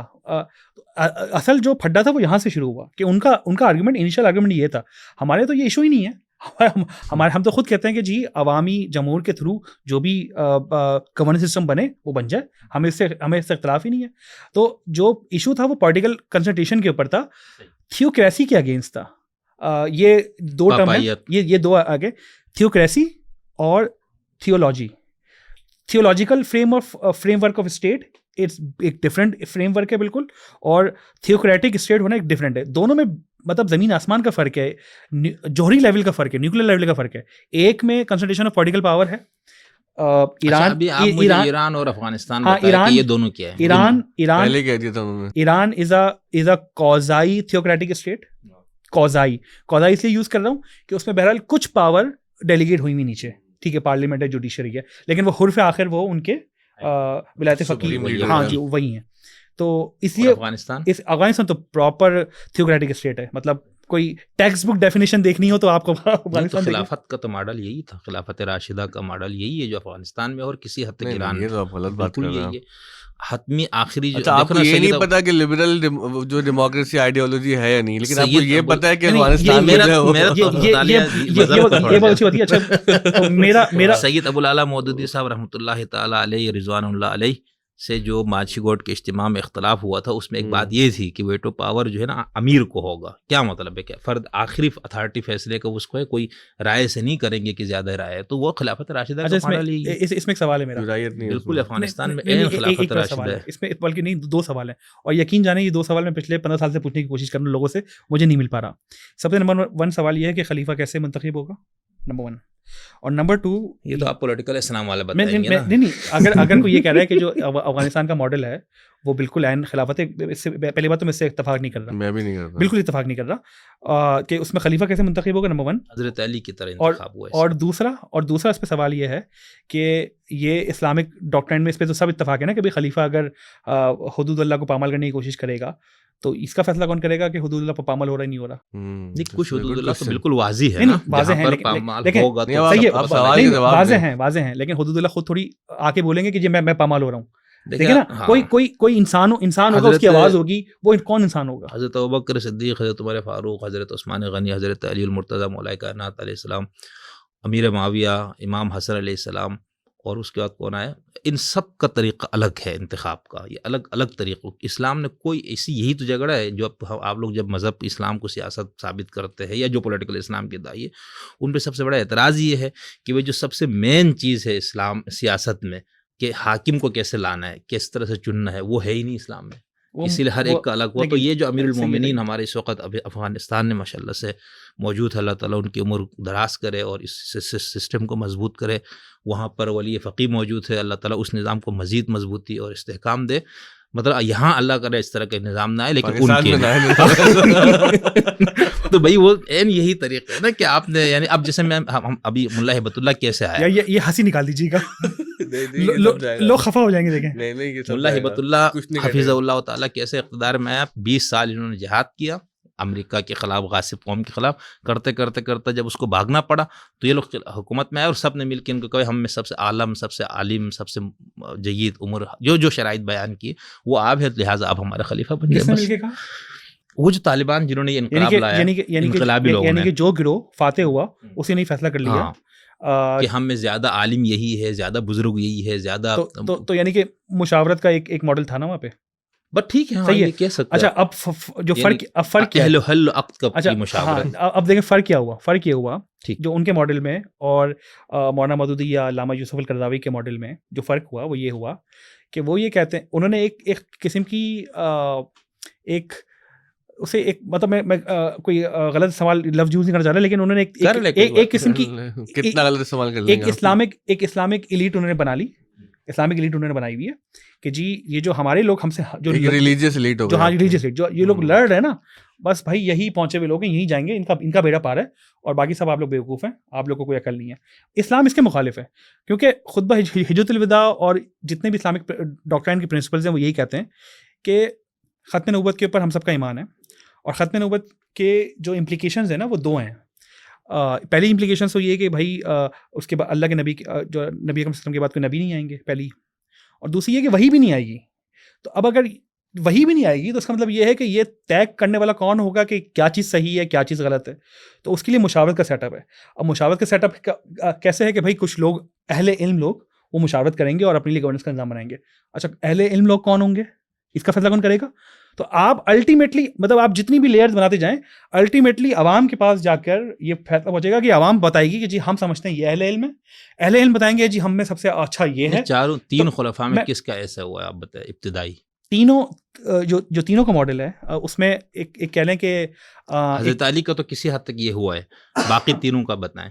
देखें हिस्ट्री में बहुत इख्तलाफ है, लेकिन इस पे इंशाल्लाह इत्तेफाक है। मैं आपसे अर्ज़ कर रहा हूँ कि तीनों खुलफा राशिदीन जो थे, जो खुलफा सलासा जिसको कहते हैं, जी उनमें बैत हुई है जिसे हज़रत अबू बकर को कैसे खलीफा बनाया था उस वक्त जब हुजूर का विसाल हो गया था? कुछ लोग थे वहाँ मौजूद थे, कुछ लोग थे, हाँ ठीक है, उन लोगों ने बनाया, मुशावरत का सेटअप एक बन गया, बाकी सबने मान लिया भाई। हाँ मैं कह रहा हूँ मुशावरत, आप कैसे कह रहे हैं? हज़रत अली आखिर नहीं आपकी बात सही है, नहीं आपकी इनकी बात सही है। मैं ये अर्ज कर रहा हूँ कि मेजॉरिटी जिसके ऊपर इत्तेफाक कर लेगी वही होगा, रिगार्डलेस कि क्या चीज़ सही है क्या चीज़ गलत है। आपने सक़ीफ़े बन सादा देखा है अभी जो वहाँ कायम, कितने लोग आ सकते हैं उस कमरे में? वो मुझे सब पता, बात नहीं मैं वैसे पूछ रहा हूँ ना। अच्छा देखिए हम एक सवाल, बड़ी जगह, अच्छा इसमें एक सवाल इसमें एक सवाल आपको ये पता था लिबरल डेमोक्रेसी नजरिया क्या? तो ये इसका जवाब मैं भी उम्रे पे आप जाते, जवाब मैं भी दूंगा। अच्छा इसमें एक मेरा भी सवाल बनता है, अगर मुझे इजाजत हो, कि जो वहाँ पर जिन लोगों ने बैत की, हमारे पास कोई डेटा है, नंबर है कि अगर फॉर एग्जांपल उस वक्त, चलो दूसरा खलीफा का बता, नहीं बात है कि पूरी उम्मत का उस पे इत्तेफाक है। एक सवाल है हमारे पास कोई डेटा है कि अगर वहाँ पर एग्जांपल है मदीना में 100 लोग थे, एग्जांपल दे रहे हैं, तो 100 में से कितने लोगों ने बैत की, कितने लोगों ने बैत नहीं की? हमारे पास कोई डेटा है भाई? सब बात में तो सबने बैत कर ली, जब खलीफा बन रहा था उस वक्त की बात करें ना। मैं ये करूँ ना कि जब अभी शहबाज शरीफ साहब माशाल्लाह हमारे वज़ीर आज़म है ना, आप लोग 47 और उसका ताना देते, हम RTS का ताना देते, फिर उससे पीछे हम जाके ROs का हम ताना देते, तो ये ताने तो चलते रहेंगे, लेकिन इस वक्त वज़ीर आज़म तो वही है, बिल्कुल कुछ भी हो, यानी एक लिहाज से जो कुछ इनकी ज़ेर निगरानी फैसला को हम पे उसका निफाज हो जाएगा ना, चाहे मैं उनको वज़ीर आज़म मानो या ना मानो। तो इस मफहूम में तो बात में लोगों ने बयान कर ली, लेकिन खलीफा मुंतखब करते वक्त नहीं बनाया। लेकिन जाना ये बहुत पुरानी बहस है। हाँ नहीं बिल्कुल, मैं बस इसको यहाँ छोड़ देता, आगे लीगल जूरिस्प्रूडेंस की बहुत पुरानी बहस है ये, कि जी अगर लेजिटिमेट तरीके से भी अगर कोई इक़्तिदार में आ गया है तो उसकी जो इस्लामी फ़िक़्ह में बहुत तवील बहस हैं, इसकी लेजिटिमेसी है वो वैलिड है या नहीं है, और इसके ऊपर इसमें सिर्फ इस्लामिक जो जूरिस्प्रूडेंस में नहीं, बल्कि जो कन्वेंशनल मॉडर्न जिसको कहते हैं मॉडर्न जूरिस्प्रूडेंस, उसमें भी बहुत बहस है कि जी वही, और वो क्यों है, क्यों कहते हैं जी बादशाह था, बादशाह ने कानून दिया हुआ तो भाई वो वैलिड है। सो ये तो एक लंबी बहस है। जो इनिशियल जो मेरा आर्गुमेंट था ना वो था प्रिंसिपल्स के ऊपर, उसूलों के ऊपर। वो उसूल और ज़ाहिर सी बात है हिस्टोरिकली आप देखेंगे तो शायद मेथड चेंज मिले। उसूल ये है कि भाई मुशावरत से बनेगी हुकूमत।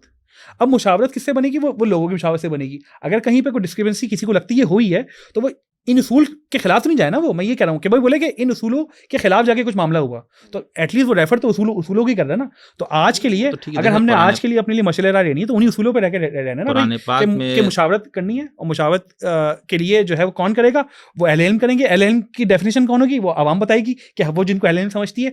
तो ये जमहूरियत ने ये काम आसान कर दिया हमारे लिए, उन्होंने एक सिस्टम दे दिया हमें।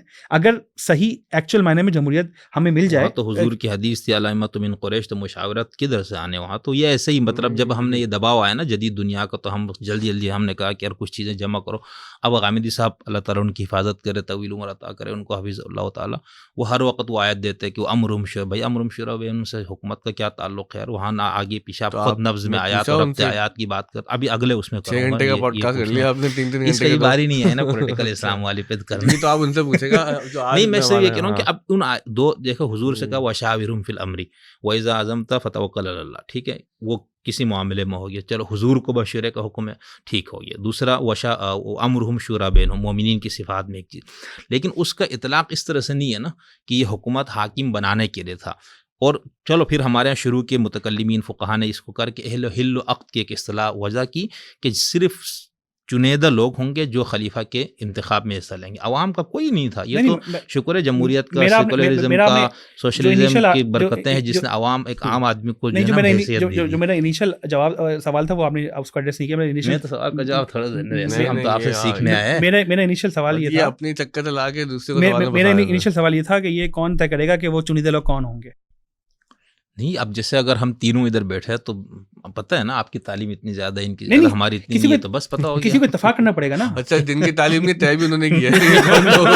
नहीं, जो भी मैं देखे मेरा आर्गुमेंट कहता है वही ना, हम तो अवाम है भाई, जो भी तो ये तो कह रहा है अवाम ने तय करना है। जो भी लिमिटेड लोग होंगे जो भी फैसला कर रहे होंगे, वो फैसला कौन तय कर रहा होगा भाई, वही तो अब रुक गई है, वही तो नहीं आ रही है। अच्छा, आगे एक और चीज में बस ये वो ना ये बात रह जाए, आपने ये फरमाया कि लिबरलिज्म को हमारे यहाँ बहुत मनफी पेश किया गया, तो क्या मतलब कोई मुस्बत चीज भी है, थोड़ा ये बताए ना, क्योंकि हम तो इसको मनफी समझते हैं।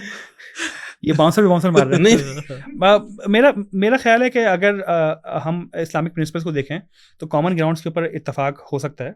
कॉमन ग्राउंड्स के ऊपर तो आप क्रिश्चियंस के साथ भी बैठ सकते हैं। और नहीं, लिबरलिज्म क्या है, मैं अर्ज कर रहा हूँ, लिबरल वर्ल्ड व्यू 3-4 चीज़ों पे मुनहसर है। इक्वालिटी के ऊपर कि भाई सबको बराबरी हो, ठीक है। पॉजिटिव नेगेटिव राइट्स की जंगे, यानी कि नेशनल राइट्स जिसे कहते हैं, नेशनल राइट्स के भाई freedom of expression, property, right to property, right to liberty, right to life, right to wealth, इस तरह के 4-5 हैं। तो उनको वो इंश्योर की जाए, इक्वालिटी हो, और उसमें यानी कि जो लिबरल वर्ल्ड ऑर्डर है उसमें ये है कि आज़ादी और हो, वो तो उन्हीं राइट्स में आ गई है। इक्वालिटी मैंने जैसे बताया, और ये नेगेटिव राइट जिसे कहते हैं, नेशनल राइट्स, उनकी वो इंश्योर करना। और इसके अलावा कंसंट्रेशन ऑफ पॉलिटिकल पावर ना हो, यानी कि किसी एक जगह पे ताकत का कोई ऊपर ना बैठा हो, वो फौजी हो या बादशाह हो या कोई और हो, उसके बाद ये पावर की कंसंट्रेशन ना हो। सो अब उसके कुछ इस पे बहुत डिटेल गुफ्तगू हो सकती है मेरे ख्याल से, एक अलग पॉडकास्ट है। बस मैं ये फरमा रहा कि अगर इस तरह देखो तो इस्लाम में और इसमें नहीं, मैं कह रहा हूँ कुछ कॉमन ग्राउंड्स निकल सकते हैं। जैसे इक्वालिटी के प्रिंसिपल्स हैं, तो उनके इक्वालिटी के प्रिंसिपल्स में कुछ चीज़ें ऐसी हैं, कुछ पे इख्तलाफ हो सकता है, लेकिन जो क्लासिकल लिबरल थ्योरी है उसमें मैं बिल्कुल वही अर्ज करूँगा कि जैसे अहले किताब के साथ किसी बात पे अंजुमन हो सकता है, ताज़ हो सकता है, उस तरह लिबरल वर्ल्ड व्यू के ऊपर भी कुछ बातों पे इत्तेफाक हो सकता है, और उसके ऊपर अंजुमन हो सकती है, एक साथ बैठ सकते हैं। यह पाकिस्तान में शायद इसलिए है कि जो पाकिस्तान में अपने आप को लोग सेल्फ आइडेंटिफाई करते हैं कि मैं लिबरल हूँ, वो शायद मज़हब से नफरत ज़्यादा करते हैं। वेस्ट में ऐसा नहीं है। वेस्ट में जो लोग अमूमन अमी तौर पर लिबरल समझे जाते हैं, वो तो इस्लामोफोब के खिलाफ खड़े होते हैं, बल्कि वो तो फ़लस्तीन के लिए हक में खड़े होते हैं। तो पाकिस्तान में शायद इस वजह से वो एक नेगेटिव कॉनोटेशन है। लेकिन जो प्रिंसिपल आइडिया यही है कि भाई कॉमन ग्राउंड तो किसी साथ मिल जाए आपको, आप उनको। बहुत शुक्रिया। और उसमें एक बात ये भी है ना कि जो हमारे जो लिबरल दोस्त हैं, तो वो वही बात करते हैं जो हमारा आज का मौजू है, और जिससे हम आगे पीछे थोड़ा हो गए कि क्या रियासत और मज़हब में कोई गठजोड़ होना चाहिए, यहाँ पे सेपरेशन होनी इसमें चाहिए। आगे पीछे तो हम नहीं हुए, हम तो सही से चल नहीं आपको इतनी पता है मिसालें कहाँ सब तो नहीं इधर उधर असली वो लेकिन पॉलिटिकल इस्लाम वाला इस तरह ना, हाँ। मुझे इससे बहुत उलझन है काफी अर्से से, तो मैंने नजर आ रही है मैं वो हाँ समझने में। इसमें तो मैंने आप देखें, आप तो मैंने term- कहा कि आप- चलो आपसे मैं देखिए थोड़ा देखिए, इसके ऊपर आप बहुत अच्छा बता दिया। मेरा ये है कि मैं तो समझता हूँ पोस्ट मॉडर्निज्म का मैं भी शिकार हूँ कि भाई टर्म पे एग्री नहीं करे तो टर्म चेंज, नाम चेंज कर ले, हाँ। लेकिन जो प्रिंसिपल्स है ना, देखिए उसूल जो ना, उसूल वो आफाकी होते हैं, प्रिंसिपल यूनिवर्सल होते हैं, प्रिंसिपल से हमें जो है मुंह नहीं जुड़ाना चाहिए। नहीं वो तो तो मैं प्रिंसिपल बात से एग्री करें। हाँ। मैं बस इसीलिए आपसे हमारे इस मौजूद के ऊपर मैं एक आखिरी एग्जांपल दूंगा, जी, जी। इस मौजूद पे आखिरी नहीं, एग्जांपल मौजूद दूंगा। भी चलेगा आगे भी, नहीं मतलब सवाल भी है। इस डोमेन में, इस हिस्से में कि जैसे एक लॉ इकोनॉमिक्स टर्म है जिसके हम कहते हैं नेगेटिव एक्सटर्नैलिटी, एक बहुत ही इकोनॉमिकल कॉन्सेप्ट है।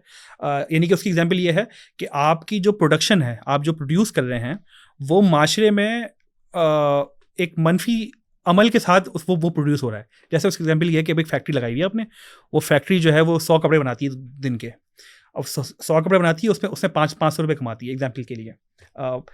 लेकिन जो उसकी इमिशन है, कार्बन इमिशन है, वो सोसाइटी के लिए इतनी ज़्यादा है कि वो कॉस्ट बढ़ रही है। यानी कि जो उसकी अफादियत है सोसाइटी के लिए वो कम हो गई है, और जो उसकी सोसाइटी को कॉस्ट है वो ज़्यादा बढ़ रही है। तो उसको कहते हैं नेगेटिव एक्सटर्नैलिटी। ये कन्वेंशनल कॉन्सेप्ट है। कोडी मैं इसलिए कर रहा हूँ कि वो बताने के लिए। तो जो सियासी इस्लाम या इस्लाम पे मबनी जो गवर्नेंस है, उसमें भी देखेंगे ये ना कि अगर सोसाइटी को लगता ये है कि सोसाइटी के लिए कुछ चीज़ें हार्मफुल हैं, तो वो चीज़ें पॉलिसी अफेयर्स में आनी चाहिए। उसकी एग्जांपल ये है कि भाई हमारी बहुत सारी ख़वातीन हैं, इतनी पढ़ी लिखी ख़वातीन हैं। आप कितने केसेस सुनते होंगे कि फलां ने PhD किया हुआ है इतनी, लेकिन वो माश के हवाले से परेशान है और माशी तंगदस्ती का शिकार है। लेकिन दूसरी तरफ देखते हैं कि कुछ ख़वातीन हैं जो सोशल मीडिया प्लेटफॉर्म के ऊपर नाच के और डांस के और अपनी जिस्म की नुमाइश करके पैसे कमा रही हैं। तो अब अगर वही यहाँ पे इख्तलाफ होता है, मेरा लिबरल वर्ल्ड व्यू से इख्तलाफ होता है कि वो कहते हैं जी वो तो प्राइवेट लाइफ है, वो उनको छोड़ दो। नहीं जी, प्राइवेट नहीं है, क्योंकि उनके कलेक्टिव एफर्ट से सोसाइटी को नुकसान हो रहा है। जो वो अगर अपनी प्राइवेट ज़िंदगी में उससे पैसा कमा रही हैं तो ठीक है, वो मसला नहीं है। मसला ये होता है कि उसकी वजह से जो नेगेटिव एक्सटर्नैलिटी बढ़ रही है कि अब ख़वातीन अपने लिए करियर चूज़ करने के लिए वो क्या चूज़ करेंगी कि भाई पैसा तो यहाँ पर ज़्यादा है, वो बजाय PhD करने के वो यहाँ भी जाएंगी। सो जो गवर्नेंस का मॉडल है ना, वो सोसाइटी की कंसेंट के ऊपर और सोसाइटी के रवैये के ऊपर अपनी पॉलिसी जो है डिवाइस करता है। ये पॉलिसी लैंग्वेज की एक बहुत ही डिटेल गुफ्तगू है, लेकिन एग्जाम्पल इसलिए पर्टिनेंट है कि अगर आप इस्लाम को निकाल दें, साइड कर दें, तो फिर तो सोसाइटी आप अपनी ज़ाती जो जिसे कहते हैं प्राइवेट लाइफ में, वो भी आप प्रैक्टिस नहीं कर सकेंगे। चिगरी साहब को ये बात पसंद आ गई आपकी? मैं इस पर कोई अपनी राय का इज़हार नहीं कर रहा क्योंकि इस पर बहुत गालियाँ पड़ने वाली हैं इन बातों पे। तो अच्छा ये बताएं, अब हम थोड़ा सा आगे चलेंगे, पॉलिटिकल इस्लाम के मॉडल्स पे तो आ देना। यासिर साहब ने सिर्फ सियासत की डेफिनेशन की थी, इस पूरे इस्तिलाह की नहीं, इसलिए बात अब तो हो गई ना। अब बताएं सर इसमें मॉडल कौन सा है, क्योंकि अब सवाल जब हम यहाँ तक आ जाते हैं बहस में, अब ज़ाहिर है कि बहुत सारी चीज़ें इसमें रह भी गई हैं भी, लेकिन बाद उनको छोड़ देते हैं। तो अब कौन सा वाला मॉडल है, क्योंकि इस्लाम में जब हम देखते हैं तो मुख्तलिफ ताबीरात हमें मिलती है ना कि ये निज़ाम नाफिज होना चाहिए। ईरान वाला भी है, अफगानिस्तान वाला भी, सऊदी अरब का भी, अगर अब तो वो काउंट नहीं होता लेकिन ये करते रहते हैं शेखी साहब काउंट। तो कौन सा वाला मॉडल है जो हमारे लिए फिट है? सही है, ये बहुत ही पर्टिनेंट सवाल है, और मेरे ख्याल से सबसे बड़ा एतराज़ यही होता है कि कौन सा वाला इस्लाम। वो एक मशहूर किसी डिबेट में मैंने सुना था कि कौन सा इस्लाम, वो सिराजुल हक वाला इस्लाम या मौलाना फजल रहमान वाला इस्लाम या विलायत फ़क़ीह वाला इस्लाम या अल हदीस वाला इस्लाम, मुल्ला हिबतुल्लाह वाला। हाँ बिल्कुल, तुर्की वाला इस्लाम भी हुआ था, और आपके खान साहब वाला इस्लाम, हाँ वो भी इस्लाम है। फिर एक भुट्टो साहब इस्लाम लेके आते हैं, इस्लामिक सोशलिज्म लेके आए इस्लाम। तो देखिए उसका एक आसान सा सादा सा जो जवाब है वो ये है, बिल्कुल आसान सा, रिजाइडिंग इनटू प्रिंसिपल्स, वो ये है कि अगर कोई कहता है कि ठीक है रिलीजन को साइड पे निकाल दें, हम कोई रिलीजन से हट के अपना मॉडल बनाएंगे, तो फिर कौन सा गवर्नेंस का मॉडल? दुनिया में बहुत सारे मॉडल्स एग्जिस्ट कर रहे हैं। आपके पड़ोसी चाइना है, उसका एक सेकुलर जो उसका सोशलिस्ट मॉडल है वो बिल्कुल डिफरेंट है। वो उसको वो कहते हैं मेरिटोक्रेसी, उसको कहते हैं, वो मॉडल है। हालांकि वो क्यूबिया का बिल्कुल अलग है, ठीक है, फिर रशिया का अलग है। यूरोपियन यूनियन के अंदर स्कैंडिनेवियन मॉडल बिल्कुल अलग है। बहुत ही मोस्ट इगैलिटेरियन सोसाइटीज हैं वो, उनका मॉडल अलग है। वेस्टर्न यूरोप अलग है, ईस्टर्न यूरोप अलग है, डायरेक्ट डेमोक्रेसी है वो। उसमें ये भी होता है कि पॉलिसीज के ऊपर भी आपसे पूछा जाएगा। जैसे अभी कन्वेंशनल डेमोक्रेसी में क्या होता है कि कोई भी पॉलिसी मेकिंग होगी वो लेजिस्लेटर खुद कर रहा होगा, बस आपने पहुंचा दिया उसको, वो खुद कर रहा होगा। डेमोक्रेसी में होता है कि मेजॉरिटी ऑफ द डिसीजन ये होता है कि हम ये पॉलिसी हम ये रोड बनाएंगे नहीं बनाएंगे, इस पे भी इलेक्शन हो उस रहा पे भी है, election इस पे भी रेफरेंडम हो रहा है। और देखिए ना वो जो ब्रेग्जिट का रेफरेंडम करा हाँ, के बिल्कुल, गले exactly. पड़ गया ना उनके। तो इसमें आसान सा जो जवाब है वो जवाब क्या है, वो खुद सवाल ही है कि उस पर फिर उस तक कैसे पहुंचेंगे आप कि भाई अगर ठीक है रिलीजन को निकाल दें, किस मॉडल ऑफ गवर्नेंस पे एग्री करेंगे। उसमें एक सवाल ये आता ना, मैं कर रहा हूँ कि उस मॉडल ऑफ गवर्नेंस पे कैसे एग्री करेंगे भाई, जो आवाम चाहेगी वैसे एग्री करेंगे। हाँ, चाइनीज आवाम ने अपने लिए मॉडल चूज किया, कर लिया। स्कैंडिनेवियन कंट्रीज ने अपने लिए मॉडल यूज किया, कर लिया। यूएसए ने अपने लिए एक लिबरल कैपिटल इकोनॉमी चूज की है, वो कर लिया। नहीं यहाँ पे देखिए मसला ये आता है कि जो एक तो है इंसानी काम, उस पर तो इख्तलाफ मतलब बनता है, समझ आता है, फितरी है, लेकिन जब हम उसको मजहब से नत्थी करते ना तो फिर तो वो खुदा की तरफ से होगा ना, तो फिर खुदा के अहकामात अलग अलग तो कैसे हो सकते देखें हैं? वही इनिशियल आर्ग्यूमेंट, खुदा के अहकामात की मशीयत या उसकी इंटेंट क्या है, ये फैसला कौन करेगा। ये अगर हमारे पास ख़त्म नबूवत हो गई है, अब ना वही का मामला है, ना नबी हमारे पास दरबार मौजूद हैं, तो इसका फैसला कौन करेगा। हाँ, ये एक मकता फिक्र में है। इस वजह से ईरान के बहुत सारे मसले हल हो गए। नहीं, ईरान का तो हाजिर इमाम नहीं है ना, हमारा दूसरा। अच्छा, सही है, चले। नहीं, फिर भी उनका कोई ना कोई ऐसा कौज़ाई मॉडल, जैसे मैंने कहा, उसकी वजह से हल हो गया है। लेकिन चूंकि मुसलमानों की आबादी में 80% अहले सुन्नत के लोग हैं, तो हम मेरे ख्याल से डोमेन हमारा वो है। और उसमें भी देखें ना, अगर ईरान के लोग उस हाजिर इमाम के जो कॉन्सेप्ट, ईरान के लोग हाजिर इमाम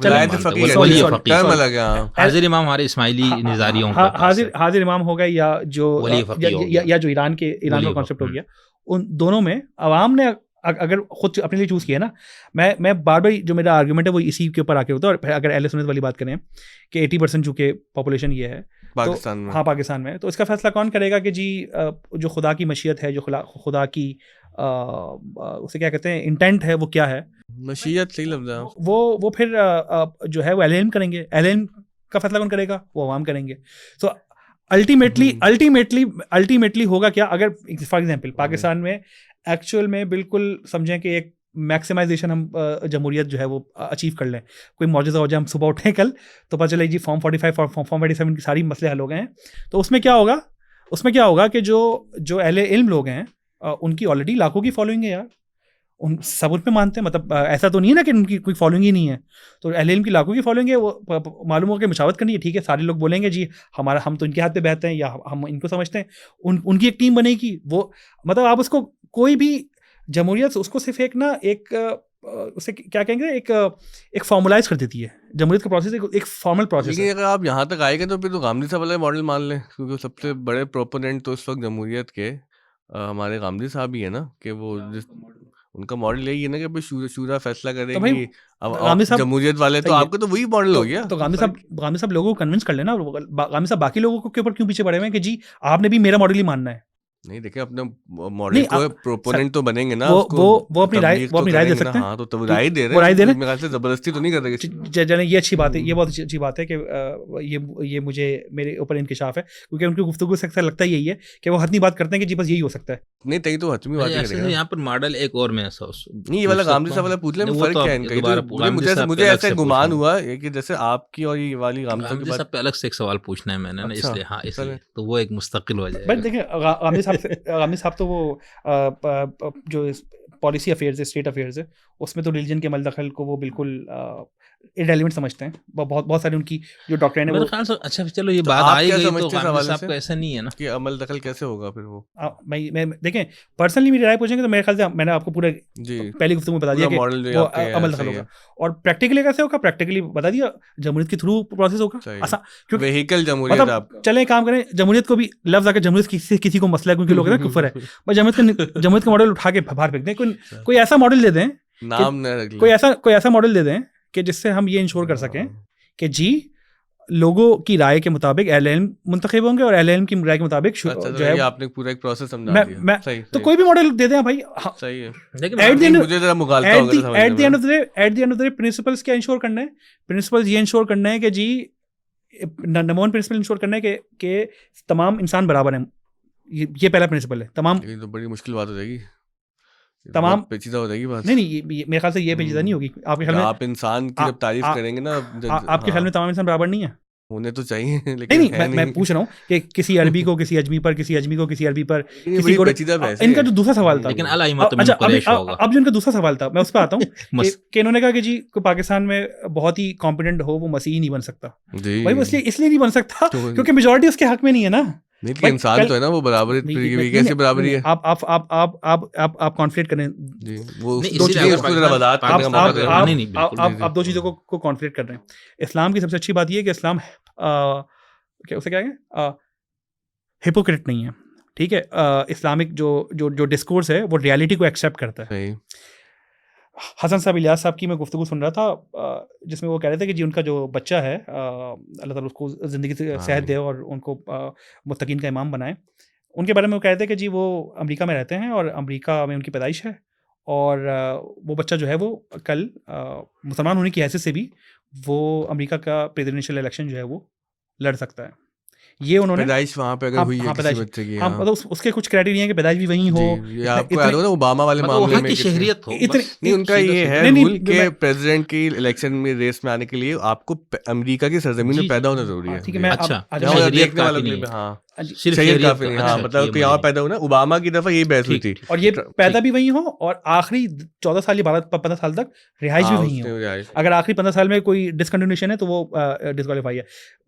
अभी मान लें कि भाई ये सारे प्रिंसिपल अब ये जो क्राइटेरिया वो छोड़ दें। सही। मैं सिर्फ ये अर्ज कर रहा हूँ कि उनका कहना ये है कि उनका बच्चा जो है वो कॉन्सेप्चुअली वो प्रेसिडेंशियल इलेक्शन में लड़ सकता है। पर प्रेसिडेंशियल इलेक्शन में तो मेरे जो ख्याल से जो वो किसी भी जो बच्चे के बारे जो में बात कर अरबपति रहे और खरबपति नहीं है अमेरिका में, तो कोई भी नहीं लड़ सकता, भले वो वहाँ का कॉकेजियन वाइट क्यों ना हो। प्रैक्टिकली देखे जाए, अब हाँ प्रैक्टिकल ये तो उसके कैपिटल बुरी तौर है पे की तो- खराबी है ना। मैं देखिए मैं आपसे अर्ज कर रहा हूँ, कि कोई चीज़ पेपर से लिख देने से अगर अच्छी बात लग रही है आपको तो वो कोई कॉन्सेप्ट अगर कोई अच्छा लग रहा है तो ये थोड़ी कि वो कि हकीकत में बन जाएगा। अच्छी बात पेपर से आगाज होता है ना। अच्छा, आप भी लिख दें आइन में कि भाई सब बन सकते हैं। सही है, ठीक है, सब इस पे एग्री कर नहीं, जाए वो तो लिख इस्लामी दें। रियासत है। सब अगर एग्री कर जाए तो इस पे लेकिन लिख वो तो दें। आप बता रहे हैं सब इंसान बराबर है, तो फिर तो जमहूरियत और हमारा कोई कंपेटेबिलिटी नजर तो नहीं आ रही ना इस मसले आ में। गई ना। मैं आपसे ये तो अर्ज कर रहा हूँ कि सब इंसान बराबर हैं, मेजोरिटी ने फैसला अपने लिए कर लिया, तो आप क्या कह रहे हैं कि नहीं मेजोरिटी का फैसला जो किया है उस पर नहीं, जो माइनॉरिटी कह रही है उसके ऊपर फैसला अच्छा, हो। आप ये मैं तो ये कह रहा हूँ कि भाई देखें सब इंसान बराबर है, 100 इंसान बराबर है। सब इंसान बराबर है, उन्होंने फैसला कर लिया कि कुछ इंसान ज्यादा बराबर है, तो अब उन्हीं में से प्रेसिडेंट बनेगा। ये बहुत अच्छा आपने टर्म यूज किया है कि some people are more equal than हाँ, अदर्स। ये तो सही ये एक बड़ा इंटरनेशनल एक फ्रेज है जो हर जगह यूज होता है कि some people are more equal. Animal farm वाले वो जो है ना वो उसमें है। देखिए मैं आपको कॉन्सेप्चुअली बता रहा हूँ कि भाई मेजोरिटी ने, आपको लग रहा है कि मेजोरिटी ने फैसला गलत अच्छा किया। देखिए मैं एक वादे कर दूं, बातें मैं सारी आपकी मानता हूँ, सही। लेकिन ये नहीं, समझने के लिए नहीं, अच्छी बात है, अच्छी बात है, ऑडियंस के लिए भी अच्छा है। मैं ये ये अपनी सेफ्टी के लिए भी कह रहा हूँ। मैं मैं ये कह रहा हूँ कि अगर मेजोरिटी अपने लिए फैसला कर रही है, अगर मेजोरिटी अपने लिए फैसला कर रही है, आपको लगता है मेजोरिटी ने गलत फैसला कर लिया है, मेजोरिटी ने ये बहुत गलत शिक डाल दी है कि जी गैर मुस्लिम जो है वो कुछ की पॉलिटिकल पोजीशन है उस पर नहीं बन सकते, ये बहुत गलत फैसला कर लिया मेजोरिटी ने, तो आप उनको कन्विंस कर लें और वो चेंज कर लें पॉलिसी। सही, फेयर इनफ। हालांकि ये मेजोरिटी का फैसला नहीं था। नहीं, अब तो 22 है ना। नुकात 31 उलमा ने 22 नुकात असल जो असल बनाए कि वो असल हाँ मेजोरिटी। असल में आप हाँ वैसे अब तो ठीक लेकिन है, अमल नहीं नाफिज सही और है, अमल तो सॉरी हो मैंने गया गलत ना। बोला, वो फिर भुट्टो साहब के दौर में अवामी हुकूमत के थ्रू ये काम हुआ था। मतलब जो मुंतखब हुकूमत थी ये कानून अच्छा, उसमें ये भी शामिल कर दिया। हमारी मैं तो देख इसका सहरा भी भुट्टो साहब के मैंने सहरा। ऐसे सब मैंने सिर्फ ये मिसाल इसलिए दी एक थी टर्म ना। यूज करते हैं कॉन्स्टिट्यूशनल फ्रस्ट्रेशन, वो पाकिस्तान के लिए बिल्कुल सही बैठती है कि समझ नहीं आता कि कौन सी हमें जो शिकें हैं वो जमहूरियत के थ्रू मिली हैं और कौन सी जो है वो 73 का इन सबसे आइडियल है, लेकिन उसमें कुछ चीजें That's the closest we have got. हाँ, लेकिन मैं सिर्फ इतनी- आप ये जो इतनी मिसाल debate हो दी रही ना है। कि- That's the कि closest we have got. हाँ, I would say कि जी। 73 का जो आइन है ये यकीन जाने पाकिस्तान की सोसाइटी के लिए मिरेकल है ये। हाँ, बिल्कुल That's सही the है। closest we have got. सही। और उसके We बाद have जितने gotten- मुसलमान मुल्कों ने आइन बनाया ना इसकी कॉपी की है, ईरान समेत। अच्छा, इसमें एक चीज मैं आपको ये समझना चाह रहा हूँ कि हाँ ये बात है, वो मतलब उसमें 2-3 अल्फाज अलग करें। चलें, शुक्र है कि पाकिस्तान की भी कुछ चीज कॉपी हुई है। हाँ इस पे भाई, तो फख्र भुट्टो होना जैसा चाहिए हमें। जीनियस की क़यादत में अगर काम होगा तो अच्छा। मैंने ये जो मिसाल दी ना कि ईसाई वज़ीर-ए-आज़म, वो इस मफ़हूम में था ना कि जो सेकुलर स्टेट वहाँ तो ये कदगन नहीं है, जो मजहबी स्टेट वहाँ मजहब की बुनियाद पे, अकीदे की बुनियाद पे, इसलिए मैंने ये मिसाल दी थी। चलिए इस पे भी आ जाते हैं। अमेरिका में ये बताइए कि कोई कम्युनिज्म के ऊपर बिलीव रखता है वो बन सकता है प्रेसिडेंट? मेरा नहीं ख्याल। तो उन्होंने कदगन लगा दी ना, पर लिखी भी नहीं है वो चीज़। चाइना के अंदर कोई बोले कि जी हमें सोशलिस्ट मॉडल पसंद नहीं है लेकिन हम जो है वो कोई कॉजाई ये लिबरल अच्छा मॉडल लेके लिबरल आएंगे, लाया अब। तो क्या मतलब है वो बन जाएगा? तो मैं कह रहा हूँ कि अब इस्लामिक जो डिस्कोर्स है वो हिपोक्रेट नहीं है, वो रियलिटी को एक्सेप्ट करता है। मैं बोलूँ कि इस वक्त जर्मनी में भी रिसेंट इलेक्शंस हुए हैं, मैं बोलूँ कि भाई मुझे मतलब मैं तो खैर नहीं हूँ शहरी, लेकिन अगर वहाँ का मुस्लिम शहरी है कि भाई मैं तो यहाँ पे खिलाफत कायम करना चाहता हूँ, तो मुझे वोट दो, तो क्या वो बन जाएगा? यानी कि उसको एक्सेप्ट कर लेगी सोसाइटी? ये कहना कि जी सेकुलरिज्म में जो है वो कोई भी मजहब का हवाला है वो बन सकता है, ये एक इमेच्योर आर्गुमेंट है, क्योंकि जो मेजॉरिटी का आइडिया है ना, आप उससे डिविएट होंगे, आपको लोग इलेक्ट ही नहीं करेंगे, आपको चूज ही नहीं करेंगे। ऐसे तो मैं एक सवाल और करना बहस हार गए, अब आप गांधी सवाल कर लें। अरे आगे चलें, बहस थोड़ा करना नहीं है आप यार। नहीं ये बहस बनी, मैंने फैसला कर दिया, अब अच्छा आपने मुझे ठीक है अब अगला सवाल करें गांधी सवाल। भाई आप शाहजी आपको तो मानना पड़ेगा, नहीं तो फिर मसला होगा आगे भी भाई। अगर आप अमेरिकन लिटरेचर या अमेरिकन टीवी सीरीज या ड्रामास वगैरह देखते हैं तो उसमें बड़ा इस पे एम्फेसिस किया जाता है। एक यंग शेल्डन एक सीरीज थी, बड़ी ज़बरदस्त थी, तो उसमें शेल्डन जो होता है वो कहीं पे कमांड सिस्टम कम्युनिज्म की कोई अच्छाई कर देता है, बुराई अच्छाई कर देता है, और वो टेक्सास का जो उनका रीजन है वो जो बहुत ही सख्त किस्म के रिपब्लिकन वैल्यूज़ हैं, उसके बाद पूरी फैमिली अमेरिका का जो है वो अपने घर के बाहर झंडा लगा रही है कि जी हम जो है वो हमसे बड़ा कोई जो है वो पैट्रियट कोई नहीं है। तो ये सिर्फ एग्जांपल को इंश्योर करने के लिए। भी हमारा भी होता रहता है। आप सवाल करें मेहदी साहब, पहले एक चीज़ जो आपने मॉडल की बात की तो उसमें मेरे जहन में कोई और चीज़ आई थी।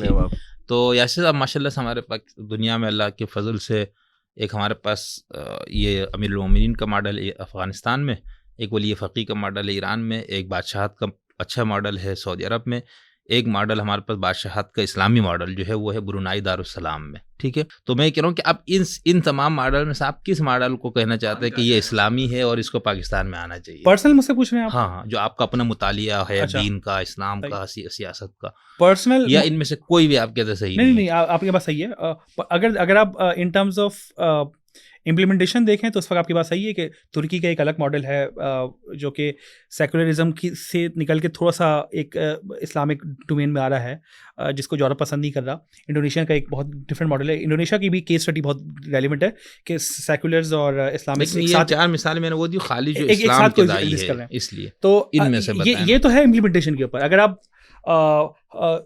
कॉन्सेप्चुअली बात करें तो कॉन्सेप्चुअली 3-4 मॉडल, एक सेल्फी मॉडल एग्जिस्ट करता है जिसके प्रोपोनेंट जो थे वो इब्न तैमिया थे। इसके अलावा और जो नाफिज हुआ सऊदी अरब में शेख मोहम्मद अब्दुल वहाब के हाथों, हाँ कह सकते हैं। लेकिन इब्न तैमिया के बारे में कुछ मिसकंसेप्शन भी है, उनको मिस इंटरप्रेट भी किया गया है, ये कहा जाता है। ये बात भी सही है। फिर एक जो जिसके मेरी राय में मुझे लगता है कि अगर कोई इस पर सर्वे करे तो मुसलमानों का मेजॉरिटी जो कंसेंसस उस बने वो मॉडल है खिलाफत का, कि जिस पे इमाम अबू हनीफा और इमाम शाफई दोनों मुत्तफिक हैं, जिसमें सेम यानी कि जो जमहूरियत अगर आप कह रहे हैं मैं फिट करने की कोशिश करूँ, मैं फिट नहीं कर रहा, जिसमें सेम मॉडल है कि जिसमें मुशावरत है, अवाम की मुशावरत के साथ मामला होंगे। और चूंकि उन्होंने इतना, जैसे एक छोटी सी एग्जाम्पल लेता हूँ, जिसमें उन्होंने ये कहा कि भाई जो खलीफा होगा वो अल्लाह के जो दिया हुआ निज़ाम है उसको कायम करेगा, और जहाँ पर वो यानी कि हटने की कोशिश करेगा तो अवाम उसको उसकी वो क्या कहते हैं वो एहतसाब करेगी और उसको वापस उसी असल पे लेके आएगी। अबू बकर सिद्दीक रज़ियल्लाहु ताला का पहला खुतबा है वहाँ सही है, ठीक है। तो इमाम अबू हनीफा और इमाम शाफई दो बड़े जय्यत है, और उसी से निकल के अल्लामा यूसुफ अल-करज़ावी और मौलाना मौदूदी भी सेम ही मॉडल से एग्री करते हैं। तो अगर उस पे देखें, अगर इस मॉडल पे देखें तो आपको आइडिया मिलेगा कि अगर खलीफा जो है वो गलत अमल कर रहा है और अवाम ने रोकना है तो ये फैसला कैसे हो रहा होगा कि जी खलीफा गलत अमल कर रहा है। तो पता क्या कोई अवाम में कोई भी उठ के बोल देगा कि जी भाई मुझे लगता है कि आपने गलत अमल किया, चलो भाई खलीफा को उतारो? ऐसा तो नहीं होगा ना, कोई फॉर्मलाइजेशन होगी जिसके तहत ये। मैं आपसे किताबी बातें नहीं पूछ रहा था, मैं तो प्रैक्टिकल जो 5 मिसालें ये बताएं। मैं आपसे अर्ज कर रहा हूं, किताबों में तो बहुत कुछ ऐसा है। अच्छा आप तमहीद, ये तो बुनियाद, इस कॉन्सेप्ट से मैं एग्री हूं, ठीक है। अब आप पूछ रहे हैं कि देखें मैथमेटिक्स की टर्म है जिसे कहते हैं स्टैंडर्ड डेविएशन। वो क्यों होता है? क्योंकि वो जो मीन है आप तय करते हैं कि कोई भी डेटा पॉइंट जो है वो उस मीन से कितना दूर है, यानी कि स्टैंडर्ड से कितना डेविएटेड है। तो आप समझे कि ये कॉन्सेप्ट है। और आपने जो करंट इस्लामी दी है उससे हम देखेंगे कितना दूर है वो।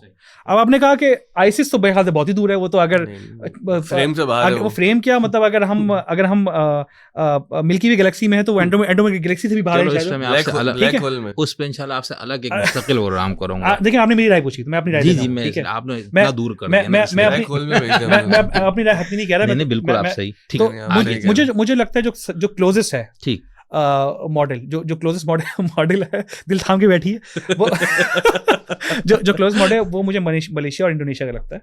जो साउथ ईस्ट एशिया का मॉडल है वो मुझे लगता है तुर्की अब शायद उस तरफ आ रहा है, तुर्की का मॉडल उस तरफ क्लोजेस्ट आ रहा है, लेकिन उसको बहुत टाइम लगेगा क्योंकि और उसको टाइम क्यों लगेगा क्योंकि तुर्की के अवाम में अभी कॉन्फ्लिक्ट पाया जाता है, यानी कि उनकी जो मेजॉरिटी अवाम है वो उस पर इत्तेफाक नहीं कर रही कि हमें ये चाहिए नहीं चाहिए। उनकी कुछ फ्रैक्शन इत्तेफाक करे कुछ नहीं कर रहा। वो तुर्की तभी पहुंचेगा उस वक्त जब उनकी मेजॉरिटी अवाम कन्विंस हो सकेगी। और वो एर्दोगान साहब जो है उनको अकल नहीं आ रही है। मैं थोड़ी तनकीद ये भी कर दूँ कि वो अपना जानशीनी मुकर्रर नहीं कर रहे, वो खुद बादशाह बन के बैठे हुए हैं कि भाई वो मतलब अल्लाह उनको ज़िंदगी दे, लेकिन कल को वो जाएंगे तो भाई एक सस्टेनेबल मॉडल है ना, उसकी वजह से उनको लोगों को कन्विंस करना पड़ेगा कि जी ये मॉडल हमारे लिए बेहतर है। सब छोड़े, हमारा पड़ोसी मुल्क इंडिया, इतनी वहाँ पे हालांकि इतनी अभी इंडिया में देखें सबसे बड़ी इंडिया में देखें अभी होली के हवाले से क्या हुआ, यानी कि उसके ऊपर मुझे लगता है कोई भी बात नहीं कर रहा कि नहीं वो बहुत जितना भाई वो बहुत मुस्लिम खवातीन के हवाले से जो वहाँ पे मामला हुए, खवातीन मस्जिदों में जाके हमले किए हैं और क्या क्या नहीं किया, उस पर तो आपको बोलना चाहिए भाई। इंडिया में बहुत जुल्म हुआ होली पे मुसलमानों पर, बहुत शदीद जुल्म हुआ है। मतलब जो हिंदू बरादरी की रियासत में जुल्म किया भाई, रियासत की उसके अंदर कंप्लिसिट है, पुलिस खड़ी हुई है, वो हमले कर। भाई मुझे बताना यहाँ पर अगर रियासत ने जुल्म किया, कुछ लोग उठ के मैं ये रियासत कंप्लिसिट है उस जुल्म के अंदर, जैसे कि भाई ये गलत बात जो यूपी की गलत बात है। अगर हमारे जो चर्च यहाँ पर हमारे क्रिश्चियन के चर्च पे जब हमला हुआ तो हम क्या कहेंगे कि रियासत पाकिस्तान ने हमले किया, कुछ जुनूनियों ने। वो यूपी वाले ने क्या कहा, इसका तो जवाब यूपी वाले ने कहा कि भाई के जुम्मा हर हफ्ते होता है, होली तो साल में एक दफा आती है, और आप मत निकले जुम्मा पढ़ने के लिए। ये जुल्म नहीं है कि आप एक कम्युनिटी को ये कहें कि जी आप जुम्मे के लिए मत निकले। हम लोग इंडिया से नफरत तासुब, इंडिया से कोई नफरत नहीं है, मुझे कोई नफरत नहीं है। आपने वो वीडियोस देखी है, आपने वो वीडियोस एकदम परेशान हुआ कि रियासत भारत ने इस तरह किया, तो आप ये पता लगा कि मेरे सवाल का जवाब देना कि भाई यहाँ पे एक माइनॉरिटी पर इबादत गाह पे हमला हो जाए, जुनूनियों ने किया। आप सवाल का जवाब दें, माइनॉरिटी की इबादत गाह पे हमला हो पाकिस्तान में और पुलिस कंप्लिसिट हो जाए उस हमला करने वाले जितने होते ना, ऐसा डर की वजह से नहीं, डर की वजह से हो जाए। आप बताएं कि रियासत जिम्मेदार है नहीं है, बिल्कुल गलत है, लेकिन रियासत ने नहीं किया। रियासत जिम्मेदार है, वहाँ पर सेकुलर है, आज भी वहाँ पर हमसे बाकियों से बहुत बेहतर। अरे वो भी बेहतर नहीं, ये कंप्लीट करके जाएंगे हम आगे। आप बताएं पाकिस्तान में एक माइनॉरिटी की इबादतगाह पे हमला हुआ, पुलिस वहां पर कंप्लिसिट है हमला करने वालों के साथ, तो ये रियासत पे जिम्मेदारी है या नहीं है? जिम्मेदारी तो आखिर में रियासत पे ही आती है, लेकिन रियासत ने नहीं किया। बस भाई जिम्मेदारी तो है ना, वही वाली बात करें, यजीद ने नहीं किया था आप वही जा रहे हैं। सॉरी आप जो हमारी अपनी नहीं आपकी झगड़ा हो गया। अच्छा हुआ कि इस मौजूद बात हो गई, अच्छा हुआ झगड़ा अच्छा इस मौजूद बात हो गई। और अच्छा हुआ कि पाकिस्तान के रैशनल एक दफा फिर एस्टैब्लिश हो गया कि पाकिस्तान का जो रैशनल है, बहुत सारे लोग इसके ऊपर कन्फ्यूजन की कोशिश करते हैं कि जी है पाकिस्तान जो था वो एक कार्ड आउट किया गया और वो एक इररेशनल किस्म की चीज थी। पाकिस्तान इतना भी आगे मत पाकिस्तान की रैशनल तय हो गई। क्यों तय हो गई कि भाई एक खित्ते के लोगों ने अपना वर्ल्ड व्यू तय किया कि हमने इस मुताबिक अपनी जिंदगी गुजारनी है, तो वो खित्ते के लोग अब वो प्रैक्टिस कर रहे हैं। अगर आप साथ रहते हैं तो ये भी नहीं होना था, बहुत अमन होना था। मैं खाली साथ रहते तो शायद उसके 52 हिस्से हो जाते। वो अब्दुल कलाम आजाद रहमतुल्लाह अलैह का नजरिया सही था। अभी देखिए मैं तो कहना कि अगर अब्दुल कलाम आजाद तो हुसैन मदनी साहब का मॉडल सही था, तो जो आज मुसलमानों के साथ वहाँ पे हो रहा है वो इसीलिए हो रहा है ना कि आपने 24 करोड़, वो हमारी वजह से हो रहा है। जी आपने धरती माँ को टुकड़ा करके 24 करोड़ आप साथ होते, आपके पार्लियामेंट में ज्यादा। ये अलग बहस है, अलग बहस। तुर्की वाली तो आप बात कर रहे हैं, वो बन गया ना। अभी एक खबर आई थी वहाँ पर जो इस्तांबुल के मेयर हैं, उनकी भी डिग्री जाली करके रोक दी है कि इलेक्शन में हिस्सा नहीं ले रहे। अच्छा, तो तुर्की में आप ठीक कह रहे हैं कि उस तरह के मसाइल नहीं होते आरटीएस वाले या फॉर्म वाले, लेकिन वहाँ पर भी टैक्टिक्स मैं ये कह रहा हूँ कि देखिएगा खबर है। मैं ये कह रहा हूँ कि जो मॉडल हमने अभी इत्तेफाक किया उसके ऊपर, उस मॉडल से कोई कितना दूर है, मैं सिर्फ ये इस पे बात कर रहा हूं। हम खामखा कहीं और चले गए यार। अब मैं लेकिन आपने इंडोनेशिया और मलेशिया को करार दिया। मैंने जितना स्टडी किया है, मैंने जितना करंट गवर्नेंस सिस्टम को एग्री किया है, तुर्की मुझे लगता है उस राह पे है और बहुत ख़तरनाक राह पे है। अगर एर्दोगान साहब मेरे ख्याल से वो इस उस रदारी पे चल रहे हैं कि जिसकी एक तरफ जमहूरियत है और एक तरफ बिल्कुल प्योर उसे कहते हैं आमरियत है, तो वो बड़ी ख़तरनाक दारी पे चल रहे हैं। अल्लाह उनको हिदायत दे के वो इस तरफ खिलाफत उस्मानिया का हया हो इंशाअल्लाह, वो इस तरफ आ जाए। अच्छा तो अच्छा, अब ये गामिदी साहब पे आपने जिक्र किया था ना, मुझे थोड़ा उनका तस्वुर तो समझाया ना कि वो क्या कहते हैं रियासत और मजहब का ताल्लुक के मामले में, जो उनका मौक़िफ़ क्या है जो आपने समझा? जो मेरी अंडरस्टैंडिंग है वो ये है कि वो उस ग्रुप से ताल्लुक़ रखते हैं या उस कैंप से ताल्लुक़ रखते हैं कि जो इकामत दीन को फ़र्ज़ किफ़ाया नहीं समझते कि कोई दीन कायम करना है, कोई उनका ये कॉन्सेप्ट है। और जैसा मैंने कहा इस पे इख्तलाफ पाया जाता है, तो ठीक है, ये यानी कि ये एक ऐसी इख्तलाफी चीज़ है जिसके ऊपर वो अपनी राय रखते हैं।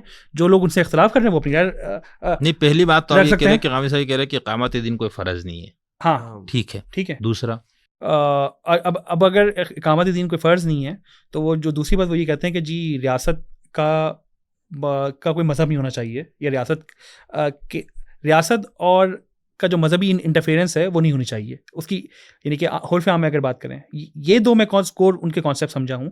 उनको जितना मैंने यकीन जाने मैं बचपन से उनकी किताबें पढ़ रहा हूँ, बचपन से उनकी वीडियो से, और बहुत सीखा है भी उनसे, इसमें कोई शक नहीं, बहुत सीखा है। मतलब मैं उनके इल्म के सामने शायद कुछ भी नहीं हूँ, मैं तो I am considering it, but मैं जो पना ले रहा हूँ वो भी उतने ही उस बड़े लेवल के लोगों के पीछे पना ले रहा हूँ, जैसे इल्लामा यूसुफ अल-करज़ावी, जैसे मौलाना मौदूदी, जैसे इमाम शाफ़ी, जैसे इमाम अबू हनीफ़ा। ये तो सब उनसे भी बड़े हैं भाई। जी बिल्कुल। मैंने ये कहा कि मैं अपनी कोई बात नहीं कर रहा, मैं जो दीन के सबसे बड़े मैं जो पीछे जिसके पीछे वो ले रहा हूँ, अपनी शेल्टर ले रहा हूँ, वो इन लोगों के पीछे ले रहा हूँ। अच्छा, आखिरी जो पॉडकास्ट का हिस्सा का कोई सवाल लगे तो आप कर लें। हामिदी साहब का जो था ना वो थोड़ा सा कुछ और निकाल लेंगे।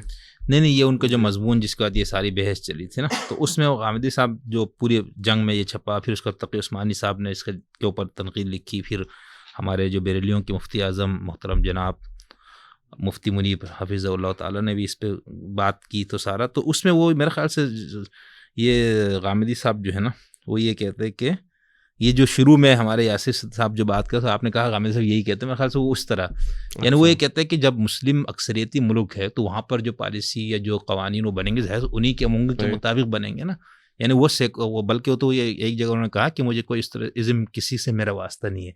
कि किसी ने पूछा आपका तस्वुर तो सेकुलरिज्म वाला है, उसने कहा मैं किसी इज़्म को नहीं जानता हूँ, ना मेरा वास्ता है, ना मैं कोई लेबल लगाता हूँ। हाँ, जिस मुल्क में जहाँ की अक्सरियत की जो ख्वाहिश है और उसके मुताबिक तो कानून साजी होनी चाहिए, दीन के क़याम लेकिन वो क़याम हुकूमत के लिए जिद्दोजहद करने को बता ही रहे। आप तो हर सवाल से भागते रहते हैं, तो ये तो खुदा की तो मशीयत का इज्तिमाई ज़िंदगी के लिए कुछ नहीं है, सिर्फ फ़र्द के लिए। क्या नहीं, ज़्यादा फ़र्द के लिए, ज़्यादा फ़र्द के लिए, कम है नहीं, कुछ तो है जाहिर से, उसका इनकार कौन कर सकता है। देखें जो मेरा कुरान में आ गया कि वसारिक़ फ़क़्तू अयदियहुमा नकाला मिनल्लाह। अब चोर कहा था अब मैं आप मेरा वो काटना शुरू करे तो अनारकी फैलेगी ना, तो फर्ज का इख्तियार नहीं, और वो भी बस कुछ सजाओं का, बाकी तो सारा मुफ्ती मुनीब रहमान साहब का आर्गूमेंट था जो मैं कोट कर रहा हूँ कि अगर आप ये चीज़ निकाल देना कि जी रियासत यानी इस्लामी रियासत का क़याम कोई ऐसी शय नहीं है, कोई शय ही नहीं है, तो 70% जो अहकामात हैं वो शायद इररिलेवेंट हो जाए। मैं गामिदी साहब की मजमून से इक़्तिबास पढ़ के सुना देता हूँ, ये बहुत लंबा है, 2015 में ये छपा था, थोड़ा सा सुना दें। कि नज़्म इज्तिमाई से मुतालिक ये शरीयत के अहकाम है, बहुत सारे अहकामात इन्होंने दिए हैं। उसके बाद लिखते हैं ये अहकाम है और इस नज़्म इज्तिमाई यानी हुकूमत और इससे मुतालिक और इस तंबी और तहदीद के साथ दिए गए हैं कि जो लोग खुदा की किताब को मानकर उसमें खुदा के नाजिल करदा कानून के मुताबिक फैसले नहीं करते, क़यामत के दिन वो उसके हुजूर में जालिम, फासिक और काफिर करार पाएंगे।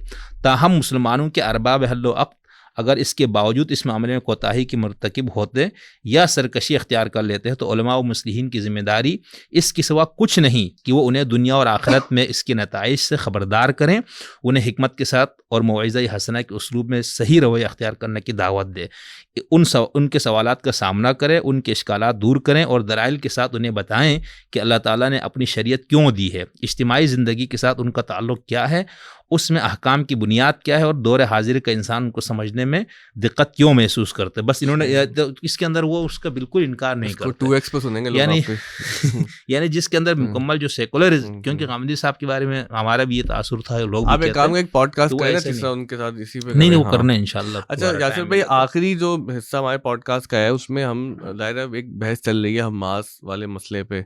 तो अब जो गजा में सूरत हाल हुई अभी, आज वो अहमद जावेद साहब ने वो जो ड्रामा लिखा ना एक घर, वो मैं तो वो रोज़े से पहले वो मैंने देखा, मैं बहुत ही जज्बाती सा हो गया कि यार ये हो क्या रहा है, और समझ ही नहीं आ रही कि मतलब ये मामला कहाँ जाके रुकेगा। तो अभी दोबारा से बमबारी शुरू 450 से ज़्यादा लोग शहीद हो गए, कम से कम 450 तो हैं, उससे ज़्यादा नंबर्स बढ़ गए हैं। जो ट्रूस ख़त्म किया ना इसराइल ने, एकतरफा पे हमला किया है। तो अब आप चूंकि देखें पॉलिसी एनालिस्ट हैं और आप पॉलिसी की सतह पे चीज़ों को देख सकते हैं। हमारे यहाँ से वो एक बहस चली हमास के हमले पे कि जी हमास ने हमला किया, उसके नतीजे में ये बर्बादी हुई। वो कि हम जानते हैं कि पहले से इसराइल का जुल्म और उसकी बर्बरियत सब जारी था। आप कैसे देखते हैं इस मसले को कि जब ये 7 अक्टूबर का हमला हुआ तो आपने जब वो इनिशियल खबरें देखी तो आपका क्या एहसास था कि अब ये किस तरफ बात जा रही है? जो फ़लस्तीन का इशू है उसमें मैं ऑब्वियसली बात है, जो फर्स्ट हैंड इन्फॉर्मेशन होती है वो आप तक पहुंचना बहुत मुश्किल होता है, तो आप रिलाई करते हैं बहुत सारे लोगों के ऊपर। तो फ़लस्तीन के इशू के ऊपर मैंने हमेशा से जब से मैंने लॉ फील्ड में हो संभाला है पिछले समझे 8-10 सालों में, तो मैंने 2-3 लोगों को समझा कि इसमें अथॉरिटी पाया है। उसमें मैं समझता हूँ कि डॉक्टर नॉर्मन फिंकलस्टाइन हैं, वो खुद होलोकॉस्ट सर्वाइवर के पेरेंट्स से उनका ताल्लुक है, ज्यूइश एथनिकली ज्यूइश हैं वो। मैं समझता हूँ कि वो अथॉरिटी हैं इस हवाले से। इसके अलावा अगर अमेरिकन हेमिस्फीयर की बात करें तो ग्लेन ग्रीनवल्ड हैं, वो भी ज्यूइश एथनिसिटी से ताल्लुक रखते हैं। उनको मैं एक समझता हूँ कि मतलब मैं प्रेफर करूँगा, हर एक की अपनी प्रेफरेंस हो सकती है। मैं इन लोगों को प्रेफर करता हूँ, और भी खैर मैं नाम ले सकता हूँ इसके अलावा। Mehdi Hasan I think Mehdi Hasan political commentator ज़्यादा हैं, मुझे लगता है वो भी एक रिलायबल सोर्स है, उससे भी इनकार नहीं है। लेकिन मैं अगर अपने लिए बात करूँ तो शायद मैं क्योंकि वो मेहदी हसन मुसलमान है ना, लोग समझते हैं कि जी तो मैं शायद जो लोग मुसलमान नहीं हैं उन लोगों पे ज़्यादा रिलाई करता हूँ। हार्डेट्स जो उनका न्यूज़पेपर है वो भी एक रिलायबल सोर्स है मेरे लिए। अच्छा, 7 अक्टूबर 2023 के ऊपर जो सबसे पहला, क्योंकि इन्फॉर्मेशन बहुत लिमिटेड थी, तो उसमें आज तक 2 साल हो गए, 2 साल बल्कि 1.5 साल हो गए, 1.5 साल से ज़्यादा हो गया है इस बात को। तो आज तक जो है वो लोग उसके ऊपर इश्काल का शिकार हैं और उसके ऊपर अपने तहफ़्फ़ुज़ात पेश करते हैं कि जी वो हमला कैसा था। जो मेरी राय बनी है, सबसे पहले तो ये राय बनी है कि जो लोग ये कहते हैं कि जी ये जंग फ़लस्तीनी मुज़ाहमत ने शुरू की है, and I will keep saying फ़लस्तीनी मुज़ाहमत, क्योंकि फ़लस्तीनी मुज़ाहमत का मतलब ये है कि फ़लस्तीनी मुज़ाहमत, उसमें सिर्फ एक पार्टी नहीं है, उसमें मल्टीपल अम्ब्रेला टर्म है। सो फ़लस्तीनी मुज़ाहमत के ऊपर ये इल्ज़ाम लगाया जाता है कि जी उसने ये जंग शुरू की है। ये गलत तो दूर की बात है, ये झूठ है और सरी झूठ है, और इस झूठ को बयान करने वाला भी जुल्म का इस्लामी माशरे में वो जुल्म का मुर्तकिब हो रहा है। ठीक है, क्योंकि झूठ को फैलाना सख्त वईदें हैं, झूठ को फैलाना, झूठ की प्रोपेगेशन करना, मेरी राय में ये शदीद झूठ है। और उसकी मैं एग्जाम्पल देता हूँ।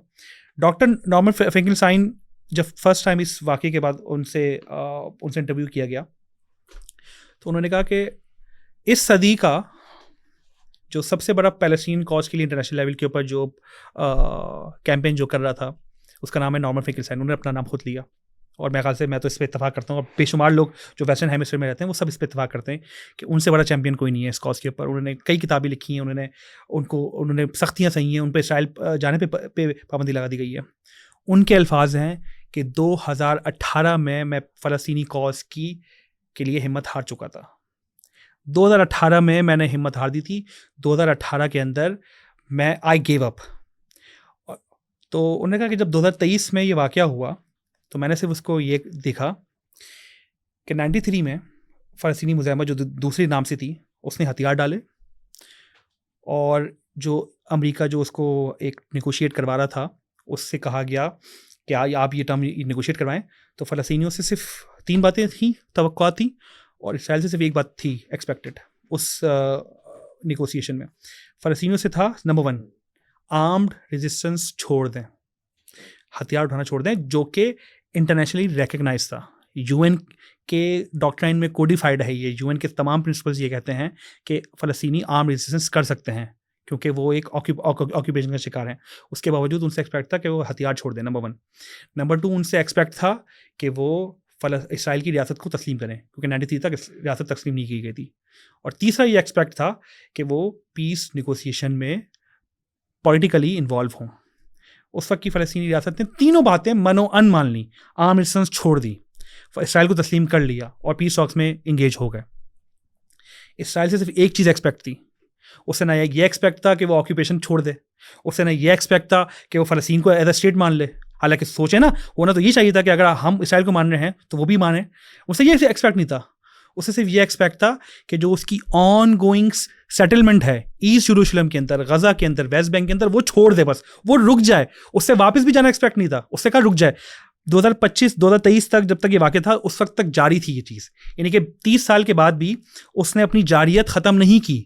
लेकिन फ़लस्तीनियों से ये एक्सपेक्ट था कि वो तीनों बातें मान लेगा, उसने तीनों बातें मनो अन मान ली। उसके बावजूद भी जो खालिद रशीदी जो पीस जो नेगोशिएटर थे, ये उनके ख़ुद के अल्फाज हैं कि फ़लस्तीनियों को एक लेस देना स्टेट मिल रही थी, लेकिन वो भी इसराइल ने ब्लॉक कर दी। लेस देना स्टेट उनके अल्फाज हैं। बहुत कहते हैं ना कि जी हमने इन्हीं के जो वेस्टर्न कमेंटेटर्स हैं, और पाकिस्तान में अनफॉर्चुनेटली बड़ा दुख होता है कि उनकी वो कुछ लोग उनके माउथपीस बने होते हैं, वही प्रोपेगेंडा यहाँ पे कर रहे होते हैं कि जी ये जंग जो है हमास ने, ये फ़लस्तीनी मुजाहिमत ने स्टार्ट की है। 2023 में 93 के बाद क्या होता है, 93 के बाद 2005 के अंदर फिर निक कार्टर हैं या जॉन कार्टर है, कार्टर के नाम है, अमरीकी प्रेसिडेंट है, उनके तहत इलेक्शंस होते हैं। और उन इलेक्शंस के अंदर ये कहा जाता है, जो उसको प्रेजाइड कर रहे थे इलेक्शन, अमरीकी एक्स प्रेसिडेंट निक कार्टर हैं या जॉन कार्टर, मैं नाम बिल्कुल भूल रहा हूँ। नहीं, वो एक्स प्रेसिडेंट थे, एक्स प्रेसिडेंट, क्योंकि यूएन जब कमेटी फॉर्म करता है तो उसमें ऑब्वियसली बात है करंट तो हो नहीं सकता। तो वो बुश की पॉलिसी थी कि डेमोक्रेसी करके कुछ था उसकी, करके कुछ उसकी डॉक्ट्रिन था। बहरहाल तो उसमें क्या हुआ कि उसने कहा कि ये फेयरेस्ट इलेक्शंस हैं जो मैंने आज तक प्रेजाइड किए हैं। वो इलेक्शंस में हमास जीती है, और उसके ना EU उस इलेक्शंस के रिजल्ट्स को तस्लीम करता है जो हमें जमहूरियत का दर्ज देता है, ना अमेरिका उस इलेक्शन को तस्लीम करता है, और ऑब्वियसली बात जो गासिब रियासत है उसने भी तस्लीम करना था। मैं आपसे ये कर रहा हूँ कि जो इलेक्शंस हुए, उन इलेक्शंस के बाद उन्होंने कहा कि जी हमारे, चूँकि हम एक्सपेक्ट कर रहे थे कि जो फतह ग्रुप है वो शायद जीतेगा, चूँकि उनके मुताबिक लोगों ने फैसला नहीं किया, इस वजह से उन्होंने 2006 में एक ख़तरनाक किस्म की ब्लॉकेट ला दी। अब वो कहते हैं कि जी हम जो है वो निकल गए थे, गज़ा को हमने छोड़ दिया था। इंटरनेशनली रिकग्नाइज्ड प्रिंसिपल्स के मुताबिक ऑक्यूपेशन की डेफिनेशन में ये आता है कि कोई भी आपका ऐसा कंट्रोल रहे जो अदरवाइज बाय फोर्स आप ना कर सकें। यानी कि अगर आपको इस कमरे से जाना है और इस कमरे में वापस आना है, आप इस कमरे में चाहें ठीक है, आप घूमें फिरें, किताबें पढ़ें, आप पॉडकास्ट करें, लेकिन इस कमरे से बाहर जाना है और कमरे के अंदर आना है, ये आप मेरी मर्जी बाहर नहीं कर सकते। It's a form of occupation, not even form of occupation, it is an occupation. International law के अंदर ये इंश्राइंड है। सो जो गासिब रियासत थी उसने ये सारे काम नहीं छोड़े। उसके बाद फ़लस्तीनी मुजाहिमत अपने इंटरनेशनल लॉ के तहत आर्म रेजिस्टेंस में इंगेज रही। ठीक है, जब 93 के अंदर उन्होंने आर्म्स डाल दिए और जब देखा कि इसकी जो जारियत है वो रुक के नहीं दे रही है। हसन साहब इलियास साहब फरमा रहे थे कि जी तुमने लड़ भर कर देख लिया, तुम्हें कुछ हासिल नहीं हुआ। ये इंतहाई झूठ पे मबनी बात है। लड़ भर के छोड़ के भी देख लिया, कुछ हासिल नहीं हुआ, क्योंकि जो उसके अज़ाइम थे वो रुक के नहीं दे रहे थे। ना सिर्फ उसने वेस्ट बैंक, ईस्ट यरूशलेम तो पूरा ख़त्म कर लिया ना। ट्रम्प के पिछली जब इलेक्शन था उसमें जो यरूशलेम है उसको तो जो कैपिटल ही मान लिया, वो अब इंटरनेशनली रिकगनाइज हो गया है, क्योंकि UN ये कहता है कि कोई भी एक स्टेट मान ले तो वो रिकगनाइज हो जाता है। उसकी जो गासियत है वो तो ख़त्म ही नहीं होगी दी ना। और ना सिर्फ उसने वेस्ट बैंक के ऊपर उसकी जो सेटलमेंट है वो उसकी जारी रखी, बल्कि जो लेबनीज वो हैं और जो सीरियन वो थी जगहें, जैसे शेब ऑफ होम्स की जगह थी, फिर कुछ लेबनीज, मैं भूल रहा हूँ नाम, लेबनीज तो शेब ऑफ होम है, सीरिया की कुछ वो थी इलाके, उसने वो भी एक्सपेंशन की है। तो उसकी तो जारियत रुक के नहीं दे रही थी। अब उसमें जो इंटरनेशनल लॉ के तहत जो फ़लस्तीनी मुजाहिमत थी उसने आर्म रेजिस्टेंस अपनी जारी रखी, नंबर 1। नंबर 2, उसके बाद उन्होंने हर अमल करके देख लिया, यानी कि उन्होंने पीस नेगोशिएशन भी करके देख ली। और जो गासिब रियासत है वो क्या करती थी 2006 के बाद, हिम्मत तोड़ने के लिए, यानी कि जो गज़ा की आवाम है उसकी हिम्मत तोड़ने के लिए वो कहते थे मोइंग द लॉन, यानी कि मोइंग द लॉन का मतलब क्या है कि अगर आपके घर के बाहर कोई लॉन है तो आप उसकी Flat. जो फर्स्ट जो यानी कि फर्स्ट एक जो पहला फुट है वो आप उसको बिल्कुल मूव कर दें और उसको बिल्कुल ताकि पीछे धकेलते रहें और हिम्मत आ रहे हैं, तो उसको खुद कहते हैं ऑपरेशन कास्ट लाट। और इसके अलावा 2-3 ऑपरेशन उन्होंने और किए इस सारे अरसे के अंदर, जिसमें सैकड़ों और हज़ारों जो थे गज़ा के शहरी शहीद हुए। उस वक्त तक जो है वो स्टेटस को मेंटेन रहा। उसके बाद 2018 के अंदर फ़लस्तीनी मुज़ाहमत ने कहा कि हम आर्म छोड़ रहे हैं, हम पीसफुल प्रोटेस्ट करेंगे, और फिर ग्रेट मार्च ऑफ रिटर्न के नाम से एक पीसफुल प्रोटेस्ट किया। आप उसकी एमनेस्टी इंटरनेशनल की रिपोर्ट पढ़िए, आप उसकी ह्यूमन राइट्स वॉच की रिपोर्ट पढ़िए, रेड क्रिसेंट की रिपोर्ट पढ़िए, ये सारी रिपोर्ट्स अवेलेबल हैं पब्लिक। यूएन की जो स्पेशल कमेटी थी उसकी रिपोर्ट पढ़िए। उन्होंने पर्पसफुली टारगेट किया बच्चों को इस कल में, उन्होंने पर्पसफुली टारगेट किया मेडिक्स को कि जो वहाँ पर एज अ वॉलंटियर काम कर रहे थे, मेडिक्स को। और उस गासिब रियासत की आप दरिंदगी का अंदाज़ा लगाइए कि उन्होंने टारगेट किया जो व्हील चेयर पे हैंडीकैप थे उनको। ये सारी रिपोर्ट मैं अपनी तरफ से नहीं बता रहा, आप चाहेंगे तो आपकी ऑडियंस के लिए जो लिंक है वो भी हम प्रोवाइड कर देंगे। 2018 में ये वाला मामला हुआ, और फिर जब अब्राहम एकॉर्ड्स हो गए जिसमें फ़लस्तीन को पार्टी नहीं बनाया गया, यानी कि जिसके लिए फैसला, और सोचें आपकी ज़िंदगी का फैसला होने जा रहा है और आपको मैंने पूछना भी गवारा नहीं किया कि मैं आपकी ज़िंदगी का फैसला करने जा रहा हूँ। जब ये सारे मराहिल तय हो गए 2023 में, ये डॉक्टर नॉर्मन फिंकलस्टाइन के अल्फाज हैं कि जब उन्होंने सब कुछ आजमा लिया, जब उनको कुछ भी मैसर नहीं आ रहा था, उन्होंने आर्म छोड़ के देख लिया, उन्होंने पीसफुल नेगोशिएशन करके देख ली, उन्होंने पीसफुल प्रोटेस्ट करके देख लिया, उन्होंने इंटरनेशनल कम्युनिटी को के आगे हाथ जोड़ के देख लिया कि भाई इसकी बर्बरियत रुक के नहीं दे रही है। 2023 में 7 अक्टूबर से पहले सिर्फ डेटा उठा के देख लीजिए कि सिर्फ उस एक साल में, यानी कि 7 अक्टूबर से पहले तक कितने गजा के अंदर बच्चे मारे हैं और कितने वेस्ट बैंक के अंदर बच्चे मारे हैं। तो कौन सी जंग रुकी हुई थी? मुझे ये इतनी झूठ में मबनी बात ही लोग कहते हैं कि जंग रुकी हुई थी, ये इंतहाई झूठ में मबनी बात है। 2023 में 7 अक्टूबर को, अब आते हैं इसके इंटरनेशनल फ्रेम ऑफ वर्क के ऊपर। इंटरनेशनल फ्रेम ऑफ वर्क ये कहता है, अच्छा इंटरनेशनल फ्रेम ऑफ वर्क से पहले एक स्टेप बैक, जितने भी मैंने मिलिट्री एक्सपर्ट्स की बातें सुनी हैं, सबका यही कहना था कि जब 7 अक्टूबर 2023 को, मैं तो उसको कहूँगा कि उन्होंने जेल तोड़ी है क्योंकि वो एक ओपन एयर प्रिजन था, और यूनाइटेड नेशंस के चार्टर के तहत they have a right to return to home, so वो अपने घरों को वापस जा रहे थे। अभी इसके इंटरनेशनल फ्रेमवर्क पे आते हैं कि जी उनसे क्या क्या गलतियाँ हुई और क्या क्या वॉर क्राइम्स हुए। आई एक्नॉलेज कि कुछ वॉर क्राइम्स हुए। सारे मिलिट्री एक्सपर्ट ये कहते हैं कि उन्होंने ये एक्सपेक्ट नहीं किया था कि जब वो ब्रेक जेल के दरवाजे तोड़ के जाएंगे तो वो इतने अंदर तक घुस जाएंगे। और क्योंकि सब ये कहते हैं कि सब ने एक्सपेक्ट ये किया था कि जी वो बस समझें कि वो उनकी आखिरी ज़िंदगी है। जिस प्रोफेसर नॉर्मन फिंकलस्टाइन के मैं दोबारा कोट करूँगा कि हो सकता है कि उन्होंने रात में अपने घरवालों से मिले हों वो फाइटर्स, और कहा हो कि जी बस कल हमारी आखिरी, या आज हमारी आखिरी रात है, कल आप से जो है वो अलविदा, कल आप शायद दोबारा मुलाकात हो सके। क्योंकि इतनी हैवी मिलिट्री वहाँ पे, आयरन डोम उनका पूरा है, इतनी किसी ने एक्सपेक्ट किया। वो सिर्फ एक मैसेज देना चाहते थे कि भाई आप हमें बर्बाद कर रहे हैं, आपने हमें आहिस्ता आहिस्ता करके बिल्कुल एथनिक क्लेंजिंग की जो सिचुएशन है वहाँ तक पहुँचा दिया है, हमारी कोई सुनवाई नहीं है, कोई हमारी सुन नहीं रहा। तो एज अ लास्ट रिजॉर्ट उन्होंने कहा कि जी हम बस जेल तोड़ के भागने की कोशिश करते हैं।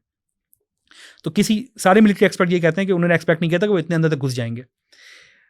तो जब वो अंदर तक घुसे, और ऑब्वियसली बात है जब अब आते हैं इंटरनेशनल फ्रेमवर्क के ऊपर कि जब अंदर तक घुसे तो उसमें हम एक टर्म यूज़ करते हैं कि वाइकेरियस लायबिलिटी, यानी कि जो फाइटर्स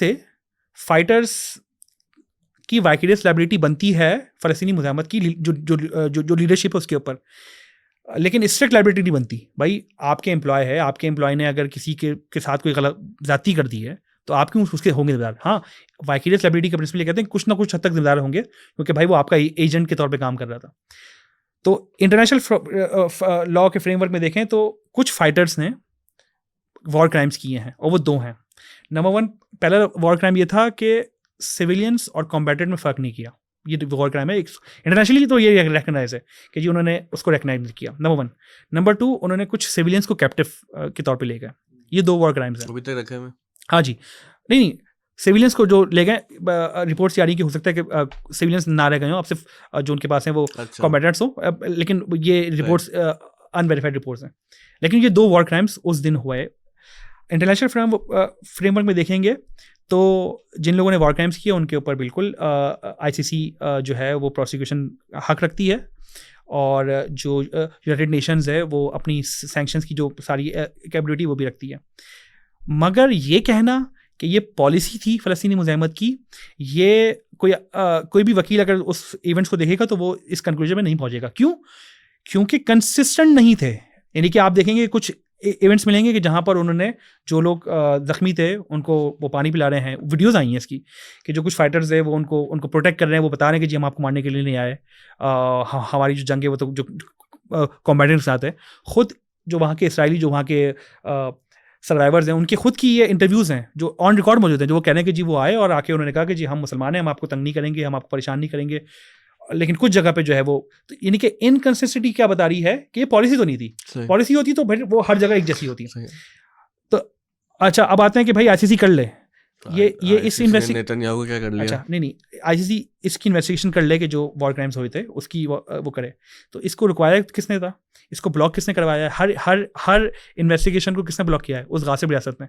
फ़लस्तीनी मुज़ाहमत ने तो कभी कहा ही नहीं कि जी हम नहीं चाहते। वो तो कह रहे हैं आज, और आपको बताऊं जिन लोगों ने वॉर क्राइम्स किए हैं वो खुशी खुशी कबूल करेंगे कि जी हमें द हेग की नेदरलैंड्स की जो जेल है वहाँ भेज दो, ये इस जेल से लाख गुना बेहतर है। वो तो खुद चाहेंगे कि जी आइए, हमने ये हमसे अगर गलती हो गई है, हमने ये वॉर क्राइम किए तो आके हमें उठा के फेंक दीजिए वहाँ पर, हम बुरा नहीं बनाएंगे। लेकिन इस वॉर क्राइम्स की इन्वेस्टिगेशन, क्योंकि ऑब्वियसली बात है उसके बाद इसराइल ने जो जेनोसाइड शुरू किया वो तो एक हौलनाकी है उसकी, लेकिन उसकी इन्वेस्टिगेशन किसने रुकवाई है? तो ये पूरा एक फ्रेमवर्क है इंटरनेशनल। आपने बस एक्सप्लेन किया, मुझे क्विकली एक बात का जवाब देना। जंग वाली जो आप बात कर रहे हैं कि जंग चल रही है और ये जेल तोड़ा है, मैं तो मान लूंगा आपकी बात, लेकिन दुनिया ये बात मानेगी आपकी कि भाई वो जेल तोड़ के गए थे और जंग तो पता नहीं कब से 48 से चल रही है। तो ये तो जंग का आगाज हमास ने किया ना हमला करके। अच्छा, इसके लिए दुनिया माने नहीं मानेगी ये तो मुझे नहीं मालूम। नहीं, आप तो इंटरनेशनल मैं आपको बता रहा हूँ, मैं आपसे ये अर्ज कर रहा हूँ कि ये अभी आर्गुमेंटेटिव है। बात ये है कि दुनिया जब हम बात करते हैं तो हम बात करते हैं वेस्टर्न हेमिस्फीयर की। वो 28 यूरोपियन ममालिक, यूएस, कनाडा और ऑस्ट्रेलिया, यानी कि ये जो 30-35 कंट्रीज़ हैं। यार दुनिया में 200 प्लस कंट्रीज़ हैं और यूएन के अंदर 190 प्लस कंट्रीज़ जो है मौजूद हैं। 150 प्लस कंट्रीज़ जो हैं वो फ़लस्तीनी मुज़ाहमत हमास को एक टेररिस्ट ऑर्गेनाइजेशन सैंक्शन नहीं करते, और 30 प्लस कंट्रीज़ ऐसे हैं कि जिनके फॉरेन रिलेशंस हैं हमास के साथ। सो अगर आपका इंटरनेशनल कम्युनिटी के हवाले से ये कहना है कि जी वो उनको दहशतगर्द बोलेंगे या वो दहशतगर्द ना बोले। अच्छा, चलिए इस बात जंग का तो आगाज कि वो ये मान लें कि जंग का आगाज इन्होंने किया है, तो मेरा नहीं ख्याल है कि ये कहीं भी रिकग्नाइज हुआ है, ना यूएन की किसी असेंबली में रिकग्नाइज हुआ है, ना किसी ना कोई इसके ऊपर इंटरनेशनल यूएन के ऊपर कंसेंसस बना है। आपको मज़ीद बताऊं, हमेशा जो यूएन के खिलाफ बात की गई है वो इसराइल और अमेरिका की तरफ से की गई है कि मतलब उनके जो ऑफिस होल्डर्स हैं अमेरिका के, वो ये कह रहे हैं कि जी ये तो रोम स्टैचू तो हमारे ऊपर एप्लीकेबल ही नहीं होते, ये तो जी हम लोग तो हम तो बियॉन्ड लो हैं, वो तो बदमाश हैं। तो इसका मतलब क्या हुआ? आपका सवाल ये है कि इंटरनेशनल मानेगी नहीं मानेगी? आप गलत पूछें। आप ये पूछें कि जो पावरफुल तबका है वो मानेगा नहीं मानेगा? भाई पावरफुल तबका तो कुछ नहीं मानेगा ना। पावरफुल तबका तो पावर की दबा नहीं मानता अनफॉर्चुनेटली। पावरफुल तबका पावर की, अगर पावरफुल तबके को रैशनल के ऊपर और लॉजिक के ऊपर समझाना होता तो दुनिया में जो हज़ारों साल जंगी हो रही वो ना होती। नतीजा क्या हुआ इस हमले का? अनफॉर्चुनेटली रिजल्ट्स की बात करेंगे तो मुझे नहीं मालूम कि भाई उसके यानी कि उनके सुन लें उनके ऑब्जेक्टिव्स क्या थे, ये मुझे इल्म नहीं है। लेकिन अगर आप मुझसे पर्सनली पूछेंगे तो मैं बोलूँगा कि पर्सनली भाई मैं शायद गुलाम की ज़िंदगी मैं अपने लिए शायद पसंद ना करूँ। डिपेंड करता है कि मेरा उस वक्त मेरी अंदर हिम्मत कितनी है, मेरे अंदर ताकत कितनी है, मैं खौफज़दा ना हो जाऊँ। मैं अपने लिए पसंद ना करूँ, लेकिन पीछे 16,000 बच्चे और 80,000 सिविलियन मरवा रहा हूँ, तो उनका तो मरवा रहा हूँ। हाँ, ये डायरेक्ट क्लेम ये है कि मरवा रहा हूँ। तो यानी कि ये डायरेक्ट क्लेम आप डायरेक्ट, मुझे पता है मैं इसराइल को जाके मारूंगा पत्थर तो वो तो गोला ही मारेगा। किसको पता है ये बात? सबको पता है। सबको किसको पता है? भाई पूरी दुनिया को पता ना। तो पूरी मैं एक पहलवान से लड़ने के लिए उसने मेरा क्या हाल करना है? इसका मतलब ये है कि इस पूरी दुनिया को शर्म से डूब नहीं मर जाना चाहिए। डूब मरना चाहिए, वो बात ठीक है आपकी। अच्छा सुन लें, इस पूरी दुनिया को शर्म से डूब नहीं मर जाना चाहिए कि उसको पता है कि ये एक दरिंदा बैठा हुआ है। बिल्कुल। तो बजाय, अच्छा तो होता क्या है कि बजाय दरिंदे के ऊपर फोकस करने के हम फोकस कर रहे हैं उस मजलूम तबके के ऊपर। ये बिल्कुल वो पता क्या बात है?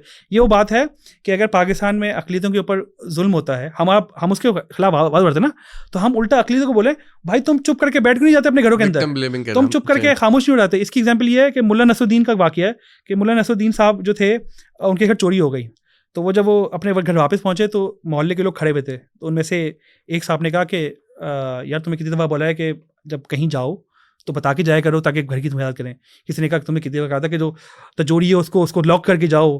किसी ने कहा तुम तो बिल्कुल ही जो है वो निकम्मे हो, बिल्कुल ही ना हेलो, तुम ताले लाके जाते। चौथे ने कुछ कहा, मुल्ला ने घबरा के कहा कि भाई ये बताओ रिपोर्ट जो दर्ज करानी है वो मैंने अपने खिलाफ करानी है, चोर के खिलाफ करानी है। नहीं तो मैं आपसे ये करूँ कि ये बात तीनों जो कही गई ना वो इसलिए कही गई कि चोर पे इख्तियार नहीं है, इख्तियार तो मुल्ला साहब पे ही था ना, कि आप तो अपना काम सही करके जाते ना। हमारा फोकस इंटरनेशनल कम्युनिटी के ऊपर होना चाहिए ना। वो तो ठीक है आपकी बात। हम किसके ऊपर हम कंडेम किसको कर रहे हैं? कंडेम तो इसराइल को करेंगे या हम सवाल किससे पूछ रहे हैं? नहीं वो तो देखें, इसराइल तो गासिब है और लानती है, उस पे तो लानत बेशुमार, वो तो बात सही है। जो डेस्परेशन में थे, अब उनको उनकी जगह पे रख के खुद सोचें यार, उनको हम कैसे कटहरे में खड़ा कर सकते हैं कि जी तुमने ये तुम्हारी स्ट्रेटजी सही थी या गलत थी। भाई वो एक अजाब से गुजर रहे हैं और उनकी जो उस गासिब रियासत की बर्बरियत है वो कोई अभी से थोड़ी है। जो जिन फाइटर्स ने उसमें पार्टिसिपेट किया था उनमें से कोई भी एक ऐसा नहीं होगा कि जिसने अपनी ना बहन खोई हो, अपनी वालिदा ना खोई हो, अपने वालिद ना खोई हो। कोई ऐसा कैसे पॉसिबल है कि आप उनके ऊपर ये ऑनर्स जो है उनके ऊपर डाल रहे हैं कि भाई तुमने ये अमल तुम गधे हो, तुमने अमल किया। और एक और मसला क्या है, एक और मसला मीडिया मैपिंग का एक और मसला क्या है। आप माशाल्लाह मीडिया से ताल्लुक ज़्यादा है अनफॉर्चुनेटली, मीडिया से ताल्लुक है। तो इसमें एक और मसला क्या है कि एक टर्म यूज होती है दहशतगर्द, टेररिस्ट। ये टर्म यूज जहन में आते साथ ही एक खाका हमारे जहन में क्या बनता है, बनाया गया हमारे जहन में खाका बनता है कि एक ब्राउन स्किन कलर का बंदा है, उसकी बड़ी सी दाढ़ी है और सर पे उसने कुछ बांधा हुआ है और कोई वो फंडामेंटल किस्म का है। ये इस्लामिक सोसाइटीज के अंदर ये कॉन्सेप्ट बन रहा है। तो उससे कितनी, अगर मुझ पर अपने ऊपर मुकदमा दर्ज होने का खौफ ना होता तो मैं बताता कि हमारे मुल्क में कैसे कैसे गाने बने और किस तरह से दाढ़ी वालों को और ये टर्बन वालों को दिखाया गया ना। मैं आपसे ये अर्ज कर रहा हूँ, नहीं भाई हमारे पाकिस्तान के अंदर मैं अर्ज कर रहा हूँ कि आपने जब लफ्ज सुना दहशतगर्द का, टेररिस्ट का, तो आपके जहन में इसराइली सोल्जर क्यों नहीं आ रहा?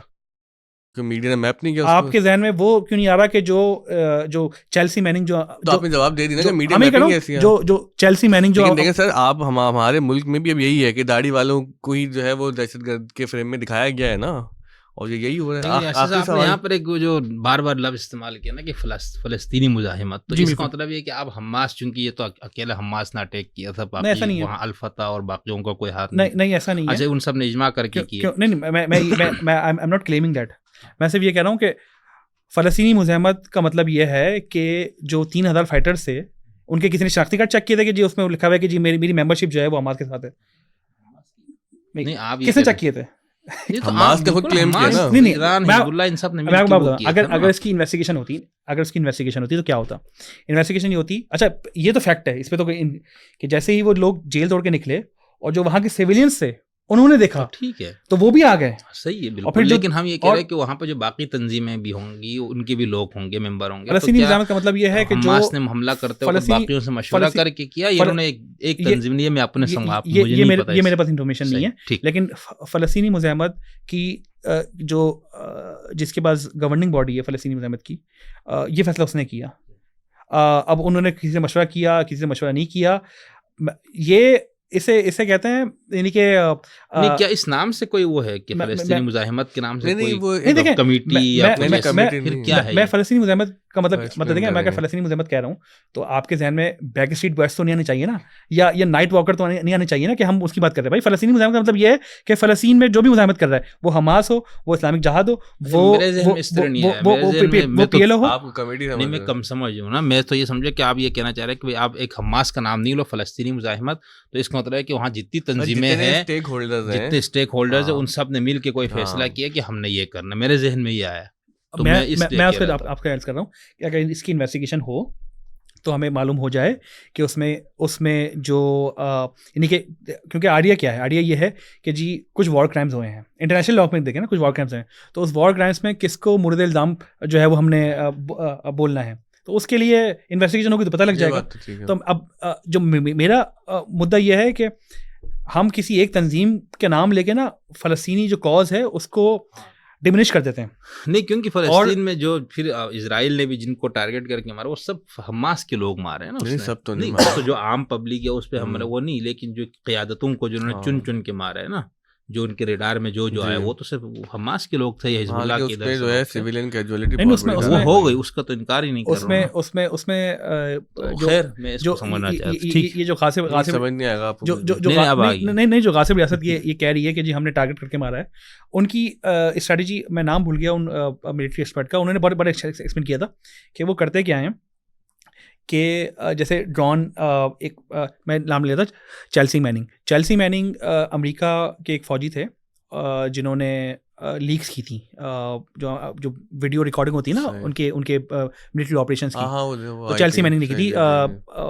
एडवर्ड स्नोडेन था, नहीं जूलियन असांज के साथ बहुत यंग लोग चला रहे थे ना वो। जूलियन असांज, तो उसमें एक वीडियो थी, उसमें कोई 4 लाख वीडियोस उसने रिलीज़ की थी दुनिया के लिए कि अमेरिका ने क्या क्या, वही अमेरिका जिसके लिए गामी साहब कहते हैं, नहीं गामी साहब नहीं, हसन साहब इलियास कहते हैं कि जो मुअज़्ज़िफ़ आते हैं, सॉरी गामी साहब नहीं, माफी मांगते हैं गामी साहब नहीं, मुअज़्ज़िफ़ आते पे उनको जितना जलील करवाया है दुनिया में। हाँ, वो मुअज़्ज़िफ़ आते कहते हैं। तो जो वीडियोस हैं वो अगर हसन साहब इलियास सिर्फ 4 वीडियो भी देख लेते तो शायद उनका आइडिया होता है कि मुअज़्ज़िफ़ कम से कम मुअज़्ज़िफ़ का लफ्ज़ निकाल देते उसमें से। तो उसकी वो वीडियो उसमें क्या है कि एक किसी तालिबान जो कमांडर है उसको हिट करना है। अब वो वीडियो गेम की तरह आपस में लोग कोऑर्डिनेट कर रहे हैं, तो वही कह रहे हैं कि जी कितना परसेंट अश्योरिटी रेशो है, यानी कि कितना परसेंट कॉन्फिडेंस इंटरवल है कि जो AI या जो भी मॉडल था उस वक्त का कैमरा का, वो कह रहे हैं कि जी अच्छा वो जो जगह थी वो थी फ्यूनरल की, जिस जगह पे ड्रोन हमला की तैयारी कर रहा है वो फ्यूनरल था, ठीक है, और वहाँ पर कोई टॉप टारगेट कोई तालिब कमांडर था, तो वह कह रहा है जी कॉन्फिडेंस इंटरवल 67% है, यानी कि 67% जो उनका डेटा है वो बता रहा है कि जी बंदा यही है जो हमारा टारगेट था। और उसने कहा भाई अब क्या करूं, जो बंदा है जो ड्रोन पे बात कर रहा है या जो भी कर रहा है, उसने कहा भाई ये बहुत बड़ा टारगेट है, ये तो हमारी टॉप हिट लिस्ट पे इसको हम छोड़ नहीं सकते। उसने कहा भाई ये ही सराउंडेड बाय सिविलियंस जिसमें बच्चे भी हैं। उसने कहा जी इट डजंट मैटर, 67% कॉन्फिडेंस के ऊपर मार दिया गया। तो ये से एक एग्जाम्पल है, इस तरह लाखों एग्जाम्पल। तो ये स्ट्रेटजी यही करता है कि वो अपने जो उनकी जो भी उनका एक पूरा एक सोफिस्टिकेटेड टूल है वो उसके थ्रू वो ये पता लगाता है कि जी अब उसको लगेगा कि जी मतलब अगर मैं और आप भी वहाँ पे होंगे और हमारी शक्ल किसी से मिल रही होगी तो शायद हम भी उसमें निकल जाएंगे जी, वो 50% कॉन्फिडेंस इंटरवल हो या 40% हो, कुछ चेक एंड बैलेंस तो है नहीं ना। चेक एंड बैलेंस के लिए बार हम ये करें पे इंटरनेशनल जो यानी कि जो इंटरनेशनल ऑर्गेनाइजेशंस हैं, इंटरनेशनल जो टूल्स हैं वो इस्तेमाल में आए। एटलीस्ट इस पे तो इत्तेफाक कर सकते हैं भाई, जो इंटरनेशनल टूल्स हैं वो इन्वेस्टिगेशन कर लें, दूध का दूध पानी का नहीं हो जाएगा भाई। फ़लस्तीनी मुजाहिद ने गलती की है, उसकी एक अलग बात है। वो बड़ी मशहूर कवाली भी है नुसरत फ़तेह अली खान साहब की कि हर जुल्म की मीरास है जालिम की विरासत, गंदे का शेर, मजलूम के हिस्से में तसल्ली ना दिलासा। आखिरी सवाल नहीं, आखिरी सवाल मैं वो करूंगा जो सारे सवाल मिला के कर लें एक दफे। नहीं, पिछले वाले से सवाल उसके बाद माइक बंद कर ये फिर आप लोग उधर डाल देना मेरे ख्याल से। नहीं यही सब कुछ इसमें एडिट नहीं होगा। आखिरी सवाल एक मिला के कर लें। हाँ नहीं मिला के नहीं, या मेरी हंसी निकाल दीजिएगा। नहीं वो बहुत लोग खफा हो जाएंगे, देखिए बहुत थोड़ा सा खफा भी तो होना चाहिए। चलिए सवाल भी खफा मुझसे है। अच्छा, ये इकामत दीन के हवाले से माशाल्लाह आपका बहुत इस पे अच्छा हुआ है, तो इसमें मैं एक सवाल करना चाहता हूँ। जिन बुजुर्गान ने इकामत दीन जो कुरान सूरह शुरा की अकीमुद्दीन वाली आयत एक ही जगह, तो उससे या वैसे ही इस्तिलाह के तो जिन्होंने मुतारिफ कराया ना, सईद साहब, डॉक्टर साहब, इसरार साहब, हमारे सईद कुतुब साहब, ये बुजुर्गान हैं हमारे, तो इन सब ने फिर उसके बाद ये भी बताया कि इकामत दीन का जो नबवी मनहज है सरकार का, और डॉक्टर इसरार की पूरी किताब भी है इनक़लाब नबवी का मनहज, उसमें जिहाद जो है ना, मुसल्लह जद्दोजहद, वो बहुत अहम होता है वहाँ। तो अब जो हमारे TTP वाले यहाँ पर या अलकायदा बर सग़ीर वाले या दाइश, ये भी इकामत दीन के लिए मुसल्लह जद्दोजहद, तो इसको आप किस नज़र से देखते हैं? जो मैं कॉन्सेप्ट समझा हूँ अल्लामा यूसुफ अल-करज़ावी, मौलाना मौदूदी और डॉक्टर साद का भी इसमें शामिल है। उसमें मुसल्लह जद्दोजहद जो है नंबर 1 वो रियासत करती है, वो ग्रो नहीं करता। जो ग्रो करता है वो खुरूज होता है। जो मैंने मॉडल डॉक्टर साद मरहूम का और मौलाना मौदूदी का जितना समझा है और अल्लामा यूसुफ अल-करज़ावी का जितना समझा है, वो रियासत तय करती है। अच्छा, अब रियासत नहीं तो क्या करें, तो फिर रियासत का क़याम करें। और रियासत का क़याम कैसे करें? रियासत का काम तबलीग के थ्रू करें, दीन के थ्रू, और उसके बाद मुशावरत बन जाए तो बने। तो ये हर चीज़ एक लिंक है। तो जो आपने TTP का और ISIS का इन ग्रोह का नाम लिया, ये बगैर रियासत के एक अपना मामला कर रहे हैं, रियासत इन्होंने कहीं काम नहीं की है। तो रियासत इस्लामी कायम करने भाई क्या नहीं नहीं ये जो रियासत कायम है उनके नज़दीक कुफरिया रियासत है ना, वल्लम यहकुम बिमा अंज़लल्लाह फलयकुन काफिरून फासिकून ज़ालिमून, अल्लाह का फतवा लगा दिया। मैं आपसे दोबारा उसके बाद वो कहता है चूंकि इस्लामी रियासत नहीं है तो हमने इसको इस्लामी रियासत बनाना है, और उसके लिए पैगम्बर का तरीका जिहाद है, वोट शोट नहीं है। सही है, उससे इत्तेफाक मैं आपसे करें, मैं बिल्कुल इत्तेफाक नहीं करता, शदीद इख्तलाफ करता हूँ। और उसका रीज़न बता रहा हूँ कि डॉक्टर असरार मरहूम हो, मौलाना मदूदी हो, या अल्लामा यूसुफ अल-करज़ावी हो, या उन्होंने जिनसे ये मॉडल लिए हैं इमाम अबू हनीफा और इमाम शाफी, सबके नज़दीक ये खुरूज कहलाता है। ये खुरूज तो की डेफिनेशन नहीं आ सकता है, और खुरूज का डिस्कोर्स ही पूरा एक सेपरेट है। नहीं ये खुरूज नहीं, इन लोगों लेकिन लेकिन मेरी राय में ठीक है लेकिन ये क्योंकि जब तक रियासत कायम नहीं है तब तक आप नहीं कर सकते, और रियासत कायम के लिए मुशावरत ज़रूरी है, मुशावरत के लिए जमहूरियत जो है वो नागज़ीर है। बिल्कुल। देखें इन लोगों इन ग्रोहों का जिनका आप तस्करा कर रहे हैं, इनसे इंसानों का कितना नुकसान हुआ है, दुनिया का कितना नुकसान हुआ है, तो ये हम नहीं मानते। ये सब है ना, ये सब नहीं लाने के लिए भाई देना पड़ेगा, ये सब नहीं। और अगर आप खानकाहों निकल कर खानकाहों से अदा कर रस्म शब्बीरी नहीं है, फक्र खानकाही जमहूरियत आ जाएगी। सर ये रस्म शिगरगिरी हो रही है। मैं कह रहा हूँ जमहूरियत आ जाएगी तो जिहाद भी आ जाएगा, जैसे जमहूरियत जैसे जिहाद, जमहूरियत पाकिस्तान में ले आए जिहाद आ जाएगी। आपसे तो बिल्कुल ही ये अवामी लेवल पे लाके मसला जो आपने हल किया ना आखिर में जे डॉट तो बहुत शुक्रिया आपका यार, आपने वक्त दिया। उसमें मैं माजरत खाऊं अगर हमने थोड़ा सा कुछ सवालात करते हुए आप लोगों से नाशाइस्ता होने का मुजाहरा किया। बहुत मुझे मजा आया। अच्छा एक बात बताओ, अहमद फौजान साहब, मैं ऑन ईयर ही कह देता हूँ, उन्होंने मुझे एक मशवरा दिया था। उन्होंने कहा था कि देखें आप जो पॉडकास्ट करते हैं ना, तो आप क्या गलती करते हैं, पहले लोगों के साथ बैठते हैं, चाय वाय पीते हैं, बातचीत करते हैं, तो आपकी दोस्ती हो जाती है, फिर आप बहुत मुअद्दब हो गए पॉडकास्ट करते हैं। तो आज हमने अहमद फौजान साहब की बात मानी, चाय पहले नहीं पिलाई, चाय आपको बाद में पिलाएंगे, तो इसलिए शायद अहमद भाई मिलते हैं तो आपसे बात करते हैं फिर। ये सब आपकी गलती है अहमद भाई। बहुत शुक्रिया, पॉडकास्ट देखा, अपने फीडबैक से आगे देगा।